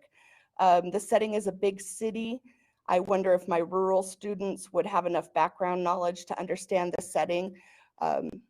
Talks about the subway. I actually enjoyed reading it because I did live in Chicago, and so I'm used to the subway. There is a scene in which Kate kills an injured cat to put it out of its misery, so it's no longer suffering. But the author's quick to move on, so I didn't feel like that was a big deal. Do my students need to learn compassion for others, especially those without strong family bonds or friendships? I was thinking that this might be a really good book for those junior high students that need to start learning some compassion. I don't know what the junior high students are like outside of the rural area I live in, but I know that they could definitely use some of that. How would I have students participate? I wasn't sure if this was how would I have you guys participate in this, and I was going to say I would share all of this online so you can look at it. How would I have students participate and be involved in this book? I would probably talk about the typical parent-teenage relationship. You know, ask kids, you know, do you get along with your parents all the time? Because in the end, even though the boy argues and does not get along with his dad, in the end, they get along. He understands his dad better. If I were to put this book into practice, I probably would not use it whole group. I would probably use it more as a grade level interest book. Because of its level, it would be great for a struggling reader that is in junior high. And I would recommend this book for a book report on a case-by-case basis also would be an option. I just think that there might be better books out there to teach those standards. So that's. Thank you, Laura. Any comments or questions for Laura? She gave you some good ideas on use and how to use it in your classroom. Any comments or questions? It's hard to be first because I'm not sure if that's what you were expecting. Nobody's sure. We're glad to have everybody participate in your own way, and thank you. That was a very thorough, and we enjoyed that very much. Lauren, would you like to be next, please? Yep. Let me see if I can get my camera working. I took it to my tech today to see if she could fix it. Is it working? Oh, there you are. Yay! Oh, stinking camera. Had so many problems. Okay, so mine's the 70s, and I picked 2 Newberries, 2 Caldecotts, and then other books from the 70s that are, I kind of think, classics. So the first Newbery that I picked is The Westing Game. I've never personally read this one, but I asked my librarian about it, and she said that for some reason this book has like gotten new life recently. She's like, I don't know if they changed the cover. She's like, I don't know what they did, but the kids have started really, really liking it again. And she described it kind of as like a big game of kind of like Clue. She's like, somebody dies and they bring in all these people and they have the chance to win like $1 million. So they have to play this game to win the money. So this one has been one that's kind of come back. She's like, it was gone for a little while. Now it's come back. So that one's really good. The other Newbery that I picked is The Bridge to Terabithia. This one, I read this one when I was in elementary, and I really enjoyed it. Jess becomes really good friends with an unlikely friend, a girl named Leslie, who's different than everybody else. And together they create like this imaginary world called Terabithia, where they are king and queen. And there's a tragedy that happens and what Jess has to learn from that. So this one's really good. I liked that one. The Caldecott that I picked was Sylvester and the Magic Pebble. So it's about a donkey who finds a magic pebble and he can make a wish, and he sees a lion and he is scared of the lion. So he wishes that he were a rock and nobody can find him because he's lost. And then his parents go and sit on the rock and they wish that they had their son back, and they get him back. So I personally had never read this one before, but interesting, different one. And the other one that I couldn't find my copy of it's somewhere in my room, I'm sure one of the kids has put it somewhere, was Stregonona. A lot of people have read Stregonona, and I think Stregonona is a classic. It's really good. So the other 3 that I picked were Frog and Toad. This one is big in first grade. Frog and Toad, it's mostly decodable. Kids can sound out most of the words, and Frog and Toad just kind of have a an unlikely, or not unlikely, that's not the word, but a friendship that goes through many different things and how they work together. So I love Frog and Toad. I read it every year to my class, and they're like, "Why do you like that?" I'm like, "Because it's good. It's funny. They're funny. Frog and Toad. You just have to like it. It's great." And notice how she found the right word, the well-chosen word. Good for you. The other one that I thought is kind of a classic, and they've kind of revamped, but it was originally in the 70s, was Amelia Bedelia. So they've made these now as like easy readers for younger grades, and the girls really like Amelia Bedelia. Some boys really do too. I actually find it interesting because I'll read like a Frog and Toad or Amelia Bedelia or Fancy Nancy or whatever, and I actually have more boys who check out Fancy Nancy and Amelia Bedelia than girls, which kind of shocked me at first, but hey, if they're reading, I don't care. So Amelia Bedelia, classic, and like I said, they've kind of revamped it so it's more appealing, eye appealing, and more modern, I guess, but originally from the 70s. The other one from the 70s that I really liked is the Bernstein Bears. Same with this one, they've kind of revamped it so it's more modern looking. The colors are more bold and bright, and most of the kids are like, "Oh, I've watched that TV show." I'm like, "It was a book first." So they really like Bernstein Bears too. So those are the books from the 70s that I picked. And then I picked my most 3 recent favorites that are not from the 70s, but just ones that I want to share because I love them. The first one is called Escargot. If you haven't read this book, it's darling. It's about a snail who you travel with the snail to the end of the book to get to the salad, and it's one of those books where it's like it's just cute. The wording's cute. I try and read it in a French accent to my class, but it always ends up in like some weird English Indian accent, and they think it's funny. So, but super cute. The snail wants people's favorite animal to be a snail, and he's trying to convince you why your favorite animal should be a snail. It's cute. The other 2 that I picked, I love Junie B. Jones. I've always loved Junie B. Jones. I know her grammar is not correct. I know it, like, she talks funny and she does things that are naughty, but I like to read this to my class and just laugh with them. My favorite one is the Christmas one, when the first grade one, and she talks about throwing May right off the sleigh in their holiday concert. And when I read that, the class is like rolling on the floor. They think it's hilarious. So I love Junie B. Jones. The other book that I recently read that I really liked is The Wednesday Wars. This one's by Gary Schmidt. This one was a Newbery. I don't know what year it's from, so I'm sorry if I took this from somebody else. But they redid the cover art of this one also, and it's like kind of like the Westing game. It's kind of come back with new life.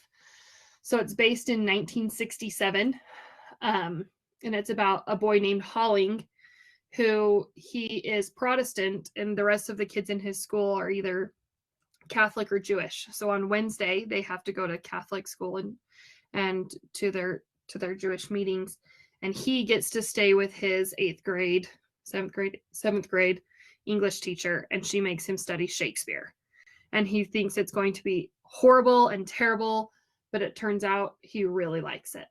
So it's, when I first picked it up, I'm like, I don't think I will like this, and I loved it. I bought it. So it's a really, really good book. So any questions? Thank you. Any questions for her? I love the tone, the enthusiasm. You want to get them, Brindy? No, you can't buy them all. Don't write them down, Brindy. I already wrote them all down, so. She's the one we laugh at, yeah. Thank you. Both of those were excellent. Excellent. Gives you some ideas. Now, anyone else who would like to share either your favorite books, go back in class 1, or any books you brought tonight? Let's start and see who would like to share. Lindsay Bagley, anything you'd like to share this evening?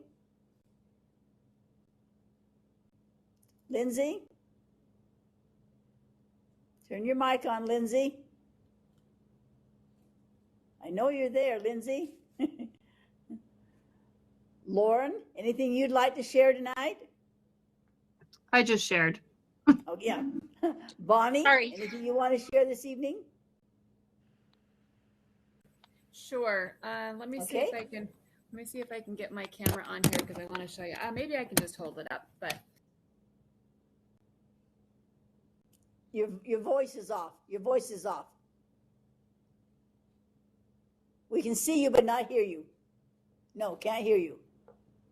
No sound. No. No sound, Bonnie. Still. Yeah, not yet.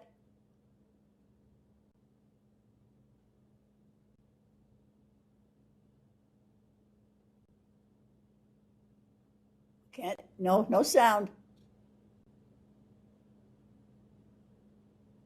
No yet.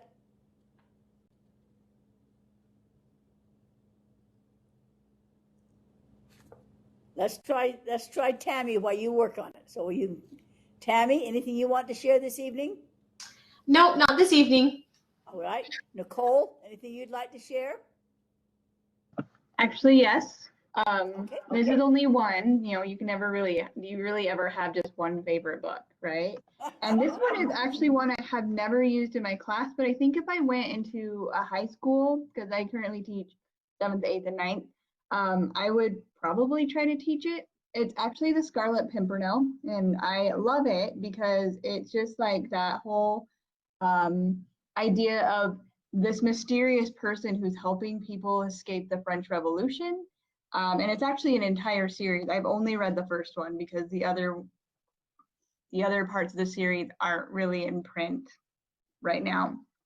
But every year I tell my students what my favorite book is, and I mentioned this one, and I have another copy in my classroom. So far nobody has tried it, but again, I think if I had older students, they might be more interested. But I just love it because it's got history, it's got suspense, it's got romance, it's got humor, it's got all sorts of things. So this is one of my favorites. So Thank you. Bonnie, did you get yours working? Try again, Bonnie.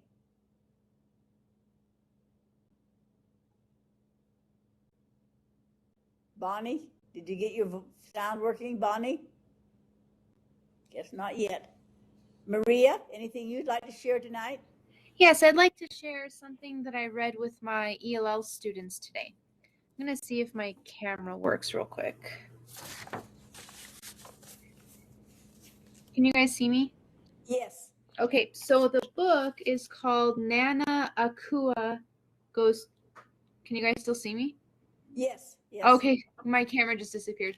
Nana Akua Goes to School, and it's a children's book by Trisha Ellen Walker and April Harrison. It has the Ezra Jack Keats Award.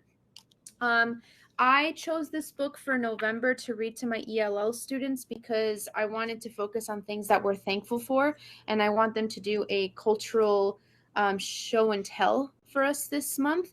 So Nana Akua Goes to School is about Grandparents' Day, and Nana Akua is going to go to Grandparents' Day to tell the kids what she does job-wise. And her granddaughter Zura is afraid to have her grandmother go to Grandparents' Day because Nana Akua is from Ghana and she has tribal markings on her face and she's afraid that people will make fun of her. So it's just a very heartwarming story that just teaches kids to celebrate your culture and just be happy about who you are and where you come from. And the way that Nana Akua teaches the kids about her tribal markings and what she does with them is it's just so sweet and heartwarming. A lot of students enjoyed it and they wanted to talk about their own cultures. So we're going to have a show and tell this month about where they come from. Wow. Thank you. Thank you. That's amazing. Thank you. Bonnie, any luck yet? Can you hear me now? Yes, we can hear you, Bonnie. Go ahead. Okay, sorry, it's telling me wrong. Is it still there? You can hear me?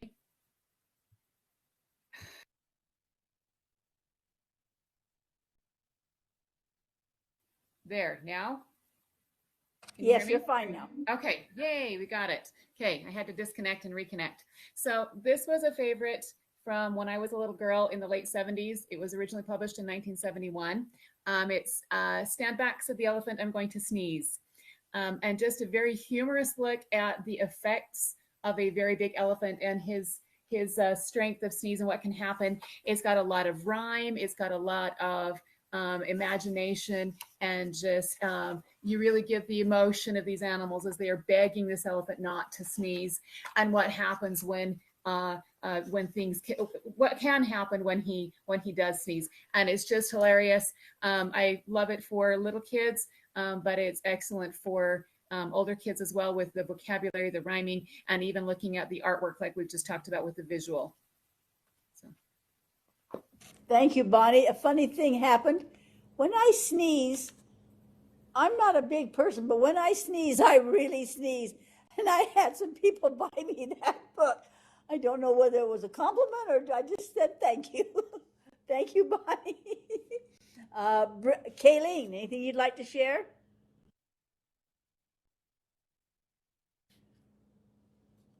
Kayleen, anything you'd like to share? Yes. Okay. This book is called Each Kindness, and it's about a little girl named Chloe, and she has a new student come to her school, and the new little girl, Maya, tries to be a friend to her, but Chloe ignores her and avoids her and makes fun of her, along with a lot of the other kids. And then one day, Maya doesn't come back to school, and the teacher does a lesson on how even small acts of kindness can change the world. And she has the kids drop a stone into a bowl of water and see how the ripples move out away from the stone. And wow, what a good idea. Wow. Yeah, and I've used this with my class in past years. I don't have a class right now, but in past years I've used it. And I let the kids each say one kind thing that they've done. And the teacher does that in the story. And little Chloe realizes that she wasn't very nice to Maya. And then she's waiting, eager to try to be nice to her, but Maya never comes back. And that makes a lasting impact on Chloe for the rest of her life. This is a Newbery, well, it's the author apparently is a Newbery Honor winner, and the illustrator is a Caldecott Honor winner. So it received an award. It's called the, let's see, Coretta Scott King Award. And I really like this book. Thank you. Thank you. Now we all want it. Brindy, you're next. Put it on your list. Brindy, do you have anything you want to share tonight?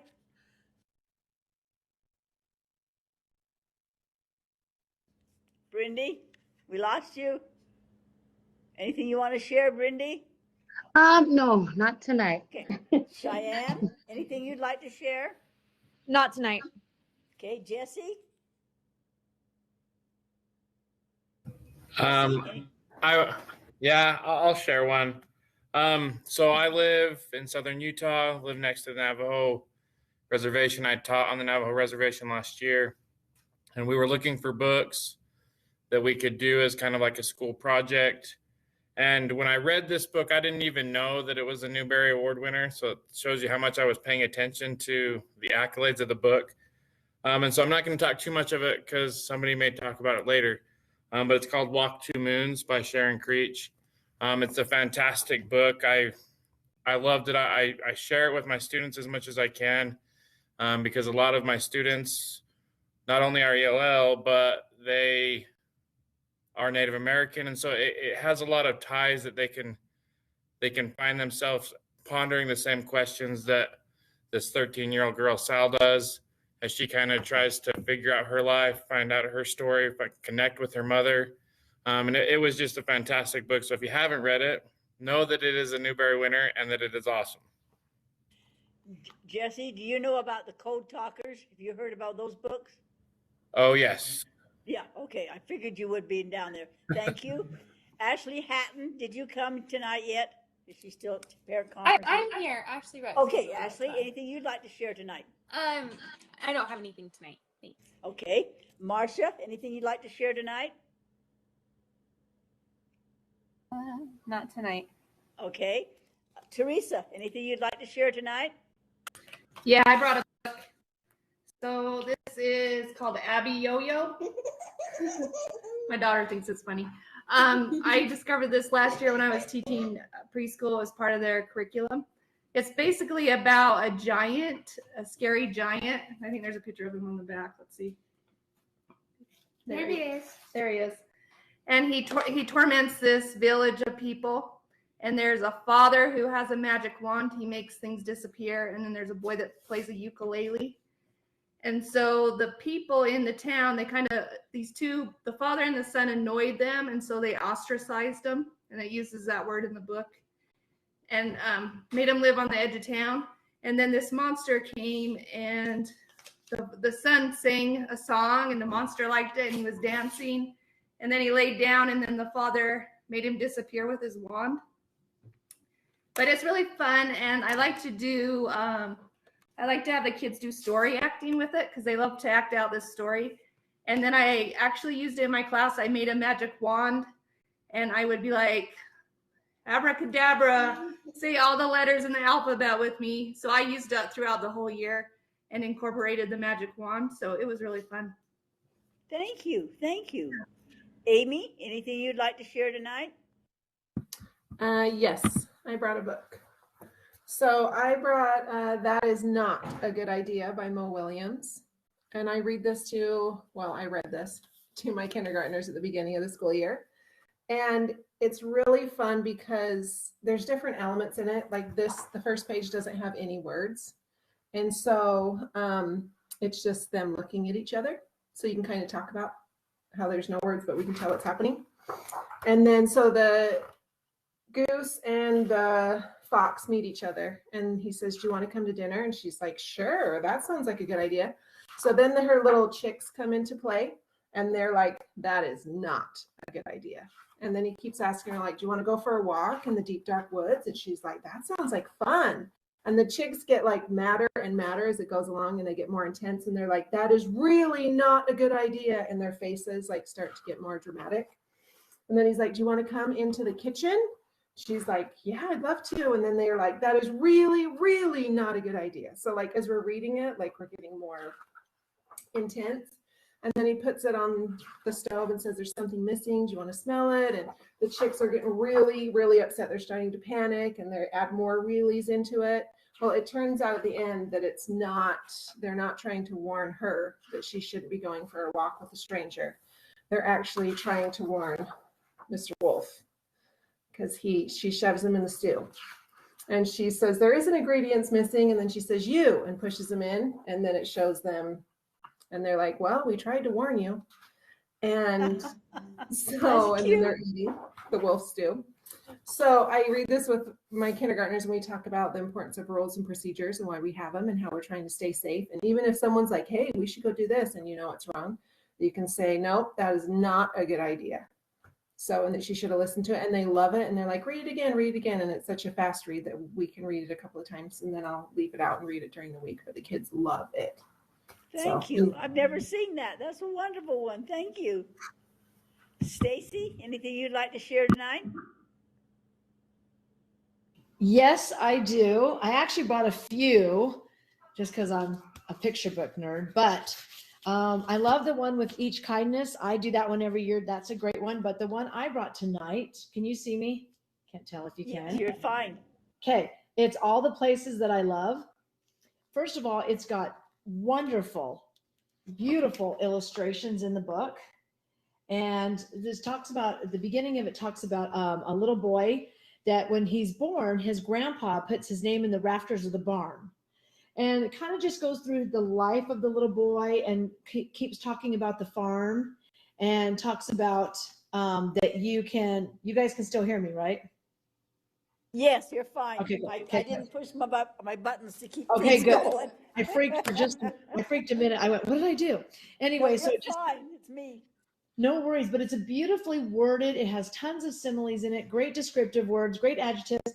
And it just talks about how just things like for example, we jump from rock to rock across the river to where the woods began. Just talks about his life and talks about where is his happiness. His happiness is there on the farm. His happiness is there with his grandma and grandpa, with his family.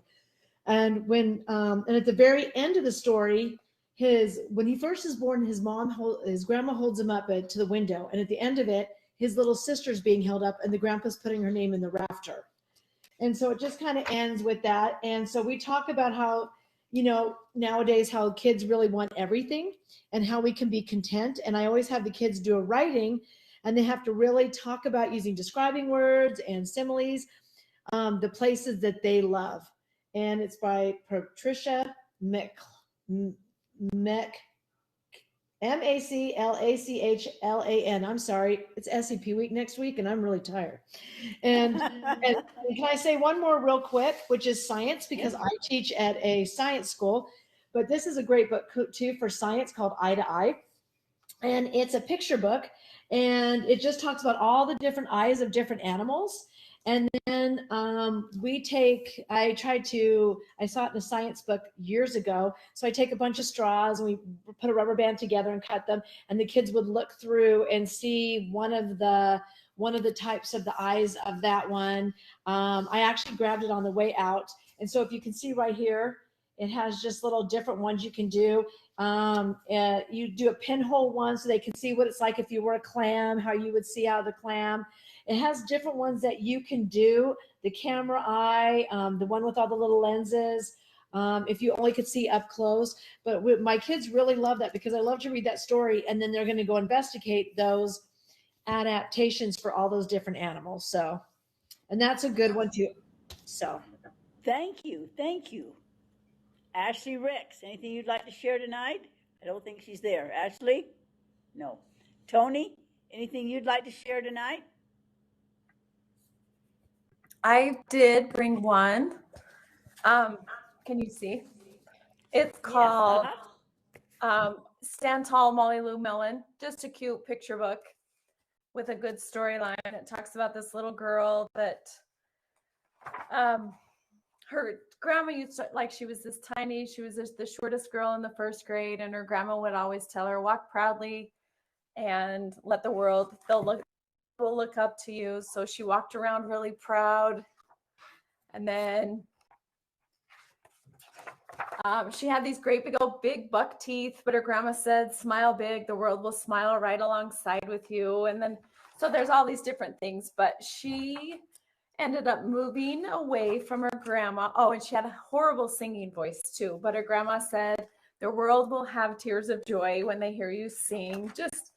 And then the bottom line is, always believe in yourself and the world will believe in you too. And then she moves away and she meets this bully, and he makes fun of her teeth one day, and he makes fun, like, just each day he makes fun of her for something.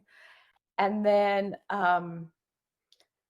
when she sings, it knocks him over. He does a flip, hits his head, has to go to the school nurse. So the rest of the kids are happy that the bully's gone. Anyway, and he comes back and he brings her a penny to stack on her big buck teeth because that's one of her talents. And anyway, she writes her grandma a letter that just says, you're right, I can be anything I want to be. So we just talk about the bottom line of the story is you can be anything you want to be. So just a cute story. Oh, that's amazing. That's needed. Yeah. Thank you. Sarah, anything you'd like to share tonight? Sure. I brought Richard Scarry's Best Mistake Ever. I like to use this one because it just shows that it kind of gives kids a message. The Huckle Cat goes to the grocery store for his mom, and he really wants to help out and do a good job, but he forgets the shopping list. So as he's going around with his best friend Loli at the grocery store, he's trying to remember all the things that were on his mom's list. And he goes, I think cream was on the list. And Loli has a better idea and they buy ice cream. And I think oranges were on the list. And Loli says, well, let's do better than oranges. We'll get orange soda pop, and I think potatoes were on the list. And well, let's do better and we'll get potato chips. And they get home and Mother Cat goes, none of these things were on my list. This is party food and we need regular food. But then the doorbell rings and the aunt and all the cousins show up, and all of a sudden the aunt says, oh, it looks like you're having a party. And Mother Cat goes, yes, we are. It's all for you. And so it was the best mistake ever. And I just like to use that as an example to my kids, like mistakes happen. Everybody makes mistakes and we can make the most out of it. And just kind of teach a lesson with it, but in a fun way. So I use that one quite often. I use a lot of Richard Scarry in my classroom. One other book that I brought that I don't use in my classroom because it's just too old for my kids, but if I was teaching older grades, I would use Peter and the Starcatchers.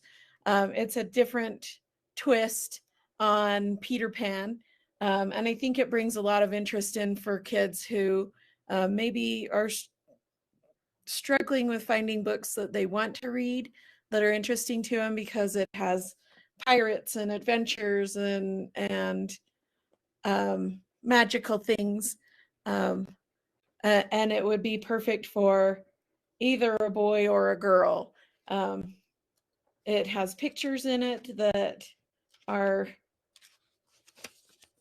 quite amazing, if you ask me. So I'll get in closer if I can get it. But anyway, I really like that book as well, and it's got some great vocabulary in it, but it also is easy enough that maybe a fifth or a sixth grader wouldn't have any trouble with it. So those are what I brought. Thank you. I love that mistake one. We all make mistakes. Yeah. Charlotte, I don't think you have one tonight, do you, Charlotte? Because you didn't know about it, right? No, I don't have one with me. Do you have to have the book with you? You don't have to. Just only if you want to share. Oh, Suzanne, Suzanne, anything you have tonight? I don't have anything. Okay, Lori. Lori Sudwicks. Yes, sorry. Okay. All right. So I brought something. It's called, I don't know if can you guys see this okay? Yes, we can see it. Okay, it's called I See You, and I is EYE, talking about animal eyes. And it's kind of neat because in it are 30 full color posters. And of course, as teachers, we can take these out and use them just like as posters instead. And on the back of each one, it talks about the different animal that's on the front.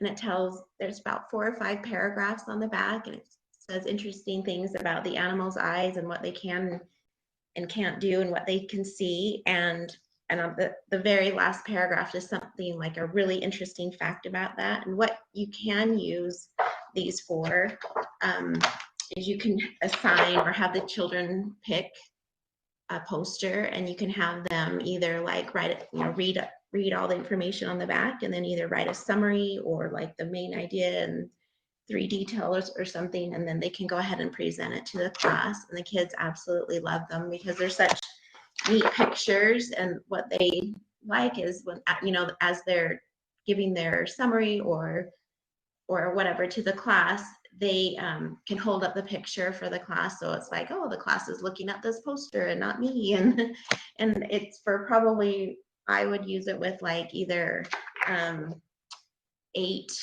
to 11-year-olds about. Anyway, the kids really love these posters, and you can also hang them around your room too, because the posters are just that neat. They're amazing. Yeah, they're amazing. Yeah, the photos are just incredible, and the kids really love doing it and using it. And of course, they always love animals. And you get Thank you. Science in there too. Thank you. Never seen that one. Andy, anything you want to share tonight? Not tonight. And Corinne, anything you'd like to share tonight? Yes, I was looking through a friend's bookcase and I picked up a book because it had so many awards on it. It was called One Crazy Summer, and I read that this week. And it's about, it won the Newbery, and it won a Coretta Scott King Award, and it won the National Book Award, and one more that I don't remember. Anyway, it's a really sweet story of these three little girls who get sent to Oakland, California to meet the mother that that abandoned them when the youngest was a baby. And it's narrated by the oldest girl, and she basically, in the beginning she's just basically talking about what a terrible person her mother is, and how she's so terrible, and it ends up that she figured out some things about her mom, and her mom is involved with, well, she's not a Black Panther, but she helps with some of the causes, and the little girls go to kind of a Black Panther summer camp. It's really an interesting and really well written book, and it's actually the author Rita Williams Garcia. It's kind of based on her story, and at the back of the book, they include her speech when she accepted the Coretta Scott King Award, and I really liked it because she said, I wanted to tell this story from a child's point of view because there were kids there too, making these changes happen. So I really loved it. It was great. Thank you. I've never heard of that one. Thank you. Boy, you are an amazing class. We said we were going to end at 6:50 to take a break now. You each got a turn. You told us short things, but yet wonderful things. Loved it. Next week, we'll start with Corinne and go backwards, so she's not always last being the W letter. But take a break now. When you come back, then I'll show you some Caldecott and Newberry, and then we'll get ready to go home. So take a break now for 10 minutes. Thank you for everybody for sharing.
You have 2 more minutes on your break before 7 o'clock.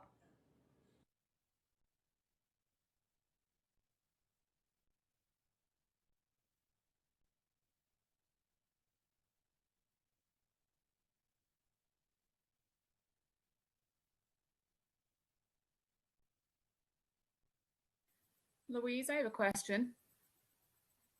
What, Bonnie? I'm wondering how long, I mean, I can kind of guesstimate from the presentations tonight, but wondering how long you actually want us to take for our award winner books for, for the decade. I remember reading on one of the agendas 5 minutes, but then I thought you said 10 to 15, it's somewhere. So what are you thinking? More along the 5, more along the 15? Well, right now we only have like 2 people, somebody doing the 60s and somebody doing the 70s. When we get to the very end, though, we might have 5 people presenting. So we'll have to adjust each time. Like we might have from the 210s to the 215s. And so we're trying to keep it with 5, 6, 7 minutes so other people have time to share. The people that are presenting get the most time. If we run out of time, it'll be the ones that are bringing to share, because the people that are presenting do get time to present, yes. Right. Yeah. And are you wanting 1 Caldecott and 1 Newberry, or No, at least one? It's up to you. If you want to do 2 Caldecotts, or if you want to find something else from that era. I mean, that time period. Yeah. Yeah. Because some years or some decades have a lot of good ones that I really like, and others it's like, I don't know. Yeah. So. Yeah. Exactly. I know SUU really pushes for Caldecott and Newberry, but there's other books out there besides those 2. Okay. Thank you. Mm-hmm.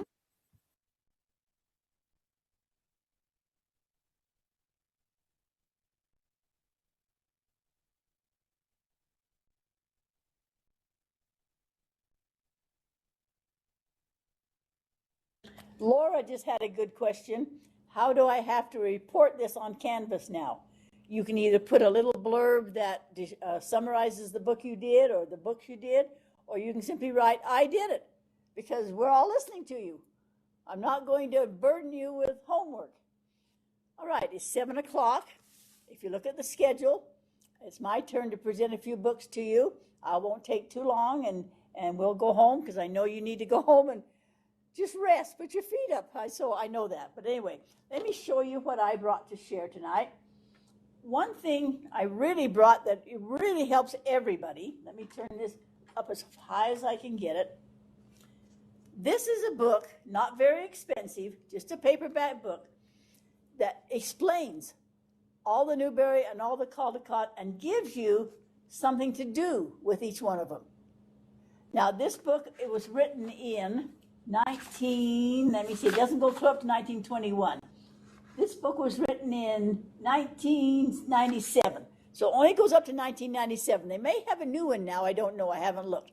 But on this one, it gives you some ideas of what to do. For example, Laura showed us the 9 days of Christmas. So let me show you what it shows in the book.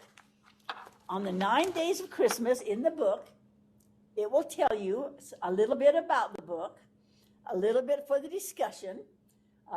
It's about Hanukkah or Christmas presents or customs. You can make a piñata, gives you some activities. So it just gives you a little page on each one of the Caldecott and each one of the Newberries.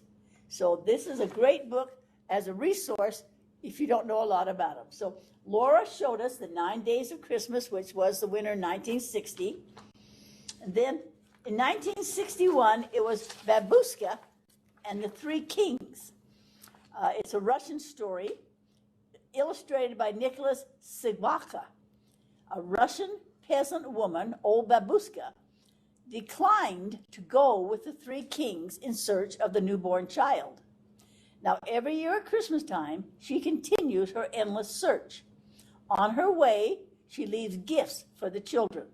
So you could find where Russia was, Bethlehem, you could talk about the Christmas reason, you could talk about Christmas legends, or you could make crowns like she did and gave them to the church, people as she went by. So that was a winner in 1961. In 1962, it was Once a Mouse. And if you go to Canvas, I put a lesson on there called Once a Mouse. It looks like this. And on Canvas tonight, I put activities to do. It's written and illustrated by Marcia Brown, and you will see her name a lot because she uses 3 colors, yellow, green, and brown. Simple but striking, and she does woodcuts. And I put this lesson plan on, giving you ideas of how to do an art lesson, how to do language arts, how to do writer's painting. So that is on the canvas if you'd like to look about Once a Mouse. Also that year was Inch by Inch.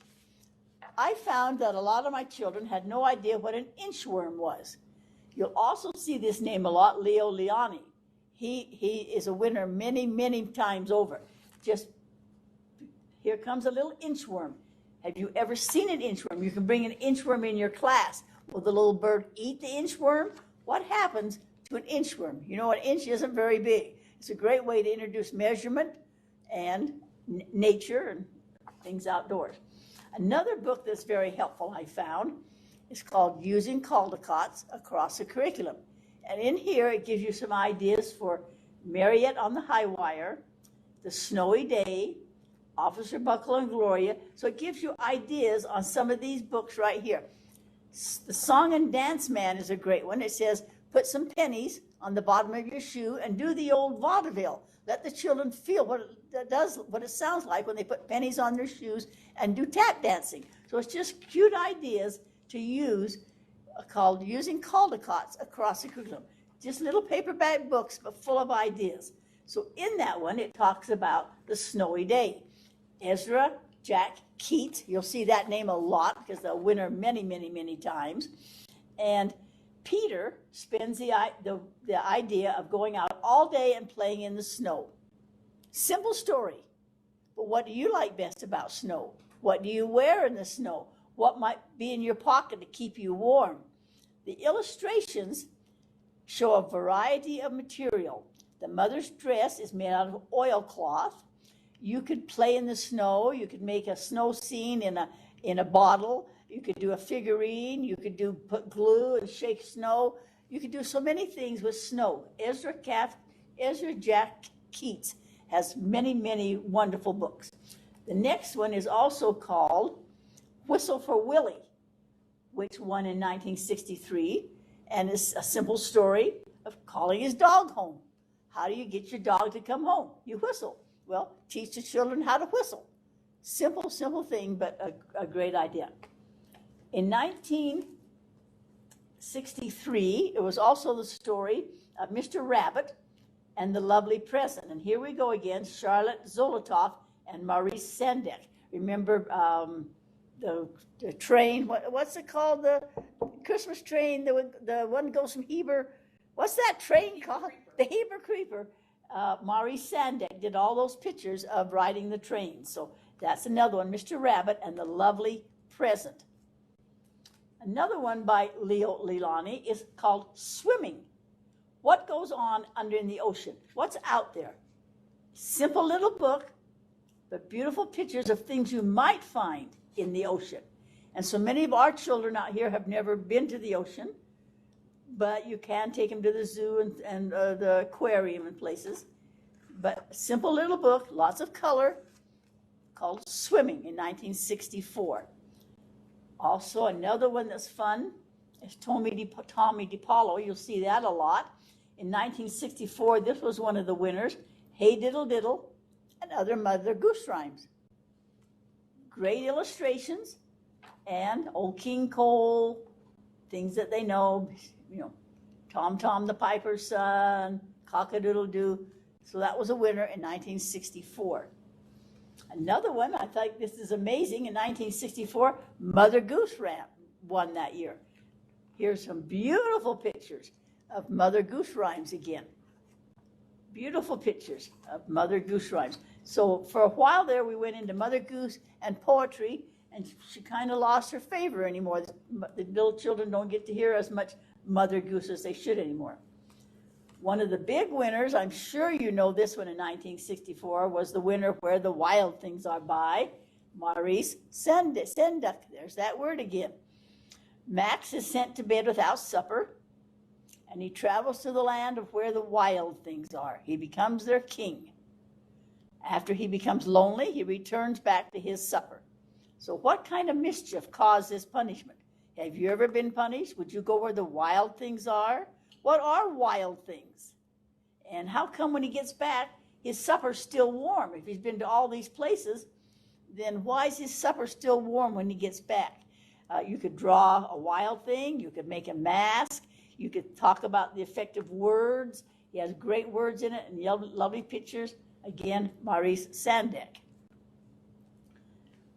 1965, it's called Rain Makes Applesauce. Rain Makes Applesauce. Another one with beautiful pictures. Not many words, but what happens when it rains? What happens? What could happen? Makes you really think about things, and the pictures are very, very, very detailed.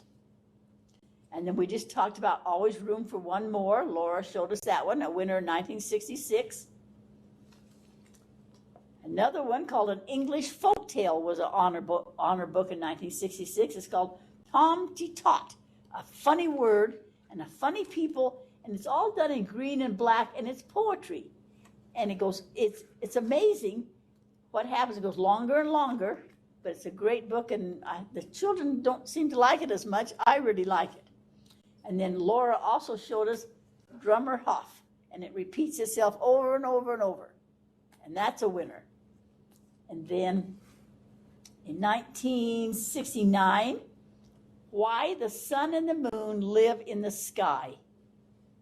And it's a story of, only done in browns and golds, but why did the sun and the moon, why are they in the sky, and what's their purpose? So it's great to lead into a science lesson. It talks about the water coming. It's the cycle of life. And then the last one is a Russian tale. It's called The Fool of the World and the Flying Ship. It's another name right here, this Yuri Shulevitz, and he is an illustrator in about 9 of the winners. And it's just a beautiful, beautiful book. Long, long story. But that was the winner in 1969. Okay, let me get the 70s. We'll look at the Caldecots for the 70s. I'll bet some of these are very, very, very familiar to you. Let me get to where, okay. The first one, of course, we just heard about was Sylvester. Let me get it so it shows. Sylvester and the Magic Pebble. Sylvester finds a pebble that grants wishes. He turns himself into a rock to escape a lion, but he can't wish himself back. The parents have to restore him. And this is another name you'll see a lot. This is William Stegg, and you saw her present that one. Also by Leo Lilani is Alexander and the Wind-Up Mouse. Let me tell you about that one. 2 little mice, of course, are very curious. And what's in a house at night? What can they do at night? Things scratch. He wants a few crumbs. It's a very simple story, but it's what does a mouse do at night? And what's the difference between a real mouse and this wind-up mouse? I'm sure you've heard of this one, Johnny Appleseed. The story, A Tall, Tall Tale, illustrated by Stephen Kellogg. It's a story of Johnny Appleseed. Beautiful pictures in this one. Beautiful pictures going through telling the story of Johnny Appleseed. I really like this one. It's an African tale. It was the winner in 1971, called A Story, A Story. Annis, I guess it's Annis, A-N-A-S-E, Annis or Annis, a Spider-Man. He has to capture a leopard and a fairy, and they'll pay for the story. So it's African stories, and you can find, it has lots of awards. If you go on the internet, you'll find lots of awards because of the story and the pictures. So A Story by Gail E. Haley. I love this one. This is a retold story in 1973, and it's The Funny Little Woman. It's illustrated by Blair Lent. A Japanese woman is captured by the wicked Oni, O-N-I, who takes her home to cook for them. She escapes and takes a magic pebble with her. So it's a Japanese story, and it's amazing to watch it. The pictures aren't real colorful, but that was the winner. I really like The Arrow to the Sun. It's a Pueblo Indian story, and it's by Gerald Dumont. He's the illustrator, and beautiful pictures of the Pueblo, of the story of the Pueblos, about the ray of the sun, and what you do to bring the sun into your home and into your country. Beautiful pictures. Called Arrow to the Sun, a Caldecott Award book. Here is another one, A Tale from the Anasazi, and it's about the spider. And this one, it talks about some of the traditions by Gerald Dumont again. Beautiful, beautiful colors again. And the children love trying to draw like them. Even the kindergarten children love to use all these crayons and do the spiders, talk about the traditions they have, and to use these beautiful colors and make beautiful pictures. 1972 was one fine day. A fox drinks a bucket of milk. An old woman cuts off his tail as punishment. And one event leads to another to restore the tail. So it's a story of a little fox, how they all work together to help the fox, showing how we can help each other. 1974 I thought was very unusual.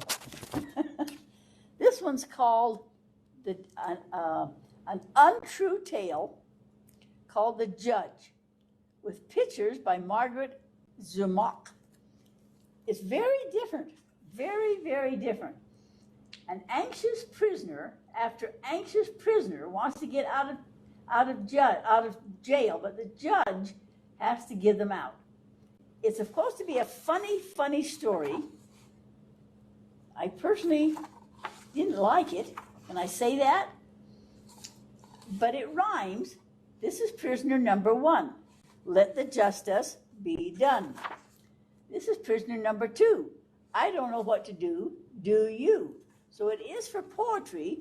I don't think the pictures are outstanding, but it was a winner in 74 called The Judge. The one I do like is called Duffy and the Devil. Duffy and the Devil.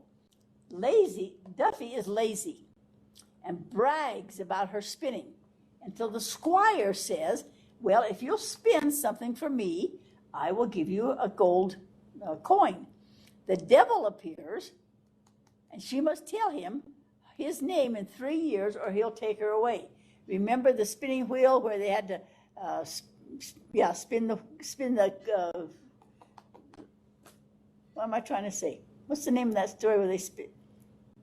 It's lost my mind. But anyway, this is Duffy and the Devil. And, yeah, that's it. That's it exactly. Yeah, I couldn't think of it for a second. But it's about a spinning wheel, and it's different. I like it. Here we are at Tommy DePolo again. This is Strega Noma Meets Her Match. This is a fun one. The children love this one. How can they trick her? How can they play a trick on her? Because she's always playing a trick on them. But how can they play a trick on her? This one is very interesting. Why mosquitoes buzz in people's ears? I love it. You love it. By Leo and Diane Dillon. Mosquitoes tell iguana a lie, which sets off a chain reaction of events that leads to disaster. And then I put on the canvas, so you can look if you're interested. I put a lesson plan on canvas. Why mosquitoes? They take an African safari and they find out why mosquitoes buzz and why he scares the python and why he scares the iguana and how to do it, different animals that you would see in the jungle, a map of Africa where they live. So I put this on the canvas if you'd like to do why mosquitoes buzz in people's ears. This one is very interesting. It's David McCullough and the Castle. Now, why he wrote a book about a castle, I don't know. So they asked him. They said, because I've never been there. It was published in 1977 and is a detailed, very detailed description of a castle, a fictional castle built between 1283 and 1288. It's a written description of the whole construction process, accompanied by pen and ink drawings, so it's all in black and white. A great deal of detail. He describes the workers, the tools, everything to build a castle. What goes in the inside, the outside wards. It's interesting, but I don't know. I didn't particularly like it, but it describes the architect, a walled town. It became a televised documentary, and in 1983, it was hosted and it was on TV, and it was the whole story of how to build a castle. So I thought it was very interesting, but I didn't care about building castles too much, but it's interesting. Here's another African tale. I really like this one too. Anasani to Zula, African Traditions, by Leo and Diane Dillon again. It talks about the costumes, the homes, the artifacts of 26 different tribes. It's a picture book, but yet it is actually an informational book. I would use it in 5th or 6th grade, talking about the customs of all the different tribes. Beautiful pictures gives the maps of where these tribes live. It's just a different way of living than, people out here are used to, but they have their traditions, what they do with their cows. But it's Leo and Diane Dillon being again. I love this one. This is Armenian folk tale. It's called The Contest. It has beautiful pictures because they do beautiful sewing and artwork, and this tells the story of an Armenian folk tale. And then the last one is one that we can't keep in the library. We could have 50 copies and they would be gone every single day. And it's called The Girl Who Loved Wild Horses. Her love of horses drives a girl to try and calm them down during a storm. And the children out here just adore this. What happens is, why does a horse get all upset? Beautiful pictures, a lot with the Native American tribes, a lot with the watercolors, the spotted ponies. We just can't buy enough copies of this one. Everybody wants it for Christmas. The Girl Who Loved Wild Horses. So those are the ones of the Caldecots. Let me show you a few of the Newberries. In 1960, it's Onion John. Just a minute till I find, let me put that out of the way there. Okay. Andy is torn between the love for his father and the affection he has for Onion John, who is an old man. He's misunderstood by the people in town. He's an eccentric old man, and Andy realizes he wants to stay that way. So some of the ideas that you could use: why do you think Andy was able to understand this man? Why did he have a connection to him? Why was he so kind to him? Why should we be kind to older people or people that are a little eccentric? Why did Andy consider himself very lucky to know this man? Why did he use a big tub to store all his onions in? What can you make from onions? What can you make from onions? So it's a simple book, but yet it's about a 7th to 8th grade level, but named Onion John. It was the winner in 1960. 1961, I'll bet it's one you've all heard of. It's called Island of the Blue Dolphins with Scott Odell. An Indian girl spends 18 years alone on an island. She learns about herself and nature. So some ideas could be, why does she dive into the water and swim all the time? Why does she become friends with the leader of dogs? It's based on a true story. But how much do you think is fact, and how much do you think is invented? Or write a diary of happenings pretending to be on an island, make some of the tools and the weapons she had And then there's also a book called Zia, Z-I-A, that goes along with that, Island of the Blue Dolphins. The Cricket in Times Square was an honor book in 1961. And there's a little mouse and a cricket and a cat. And they live in Times Square, which is, of course, New York City. The pictures are just black and white. But it's a very interesting story, about a 4th or 5th grade level. The pictures are not real colorful, but the story is amazing. Another one that we can't keep in the library is the Bronze Bowl. Everybody wants to check this one out. It's by Elizabeth Spear. This is a Jewish boy born in biblical times. He wants to be free from the Romans, and he's torn between joining an outlaw called Rush or following Simon the Zealot.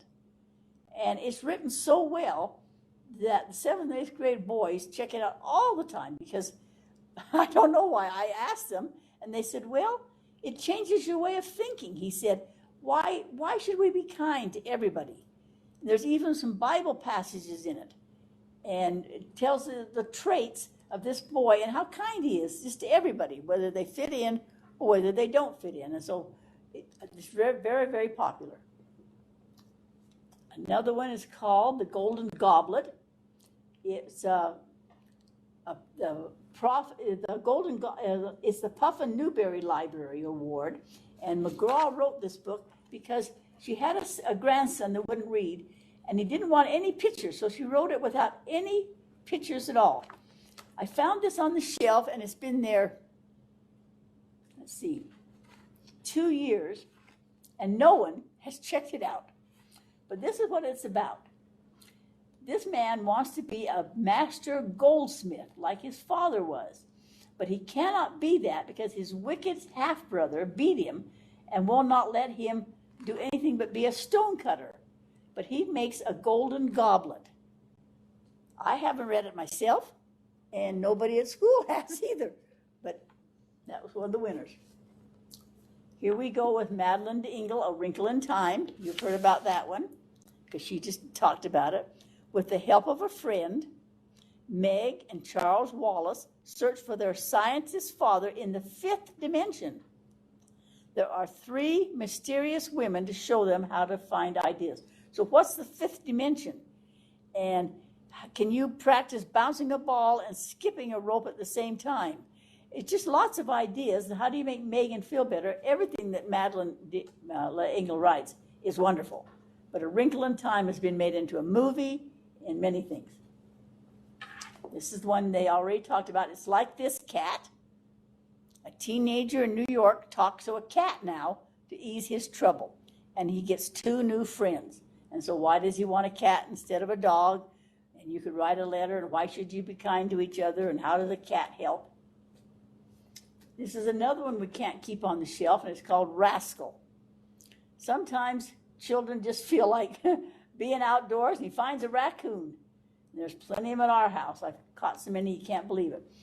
But it's the classic story of an unforgettable friendship. He finds him a friend.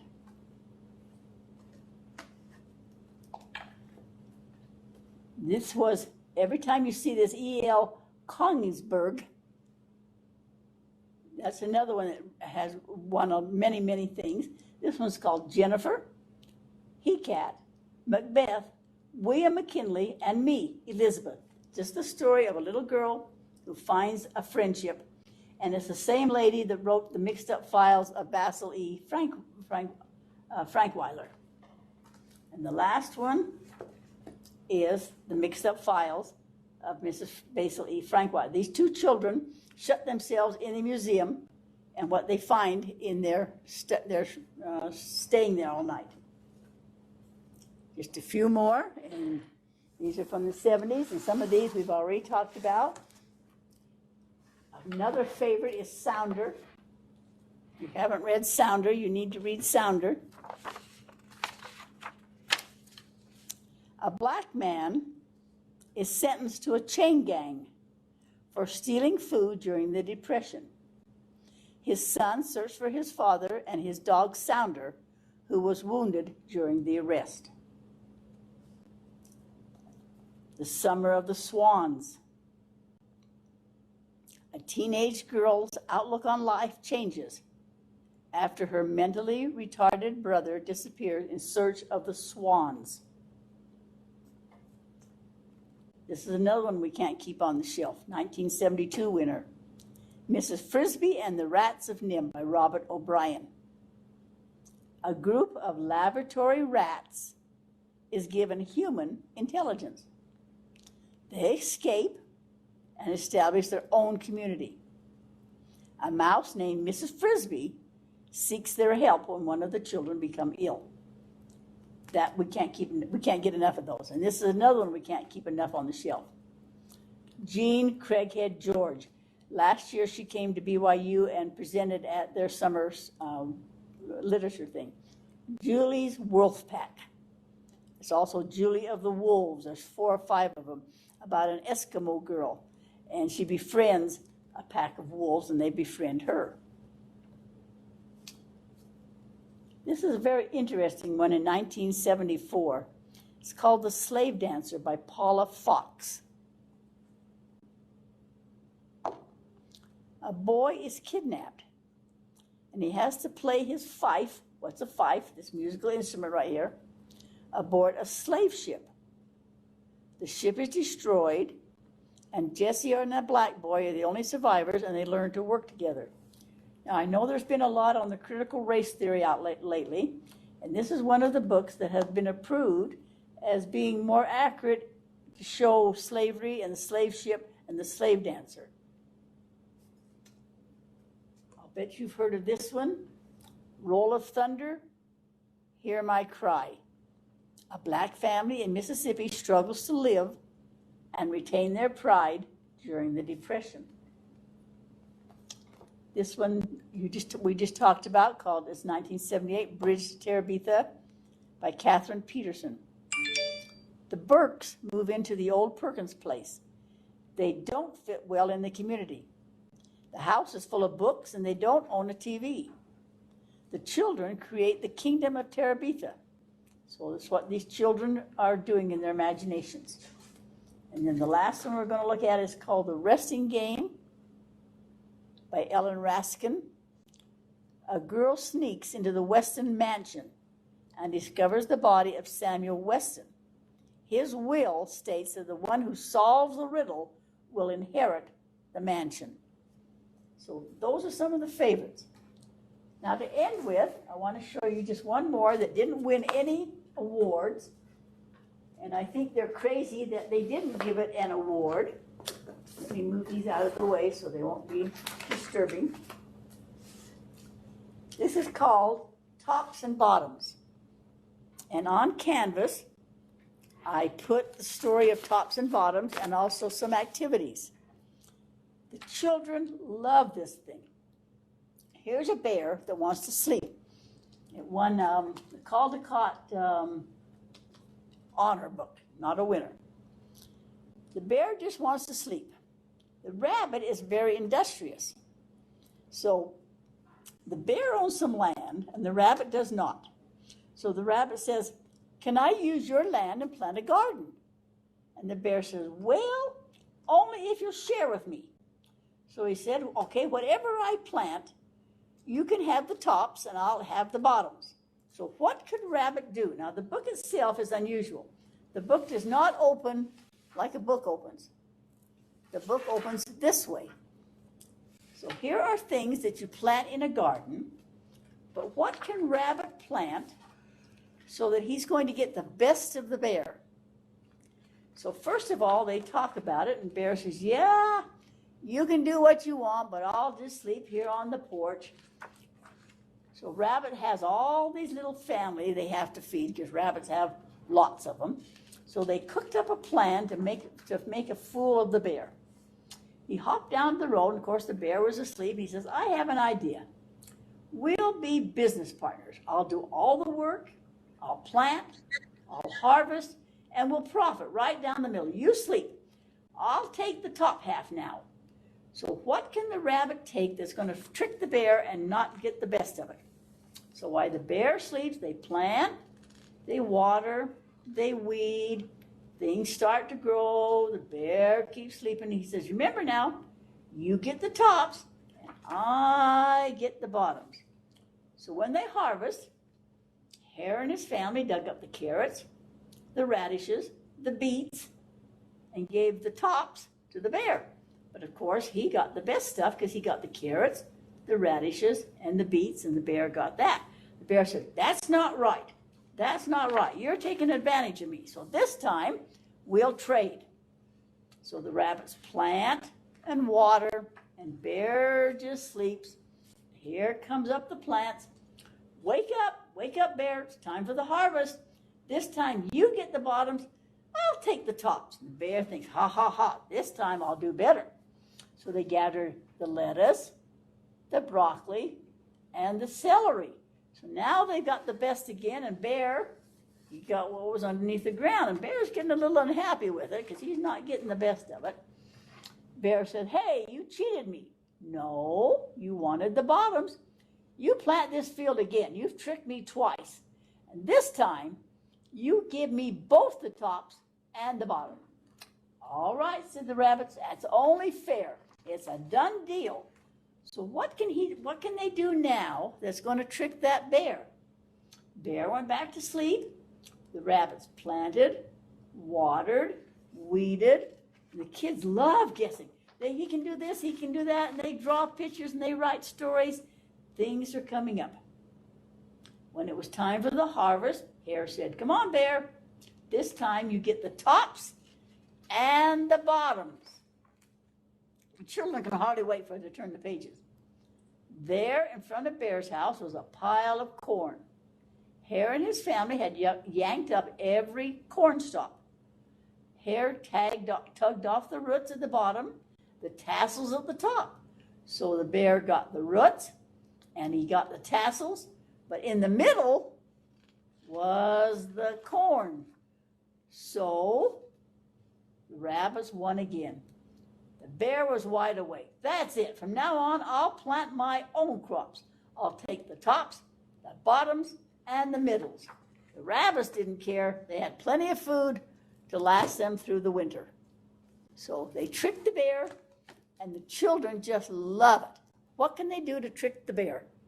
And we planted some things in the yards. And so anyway, those are the winners, and then some of the newberries and caldicots. And on canvas, I have put the story of the tops and the bottoms and all that lesson plans. Now also on canvas, I put some handouts that you can look at that are interesting. One is called Media in Illustrations. It describes all the different kinds of media they use. Also, some favorite books, a reading wheel, how to use literature in your math, and how to use literature in your physical science. So those are the only 5 handouts that you can look when you have time.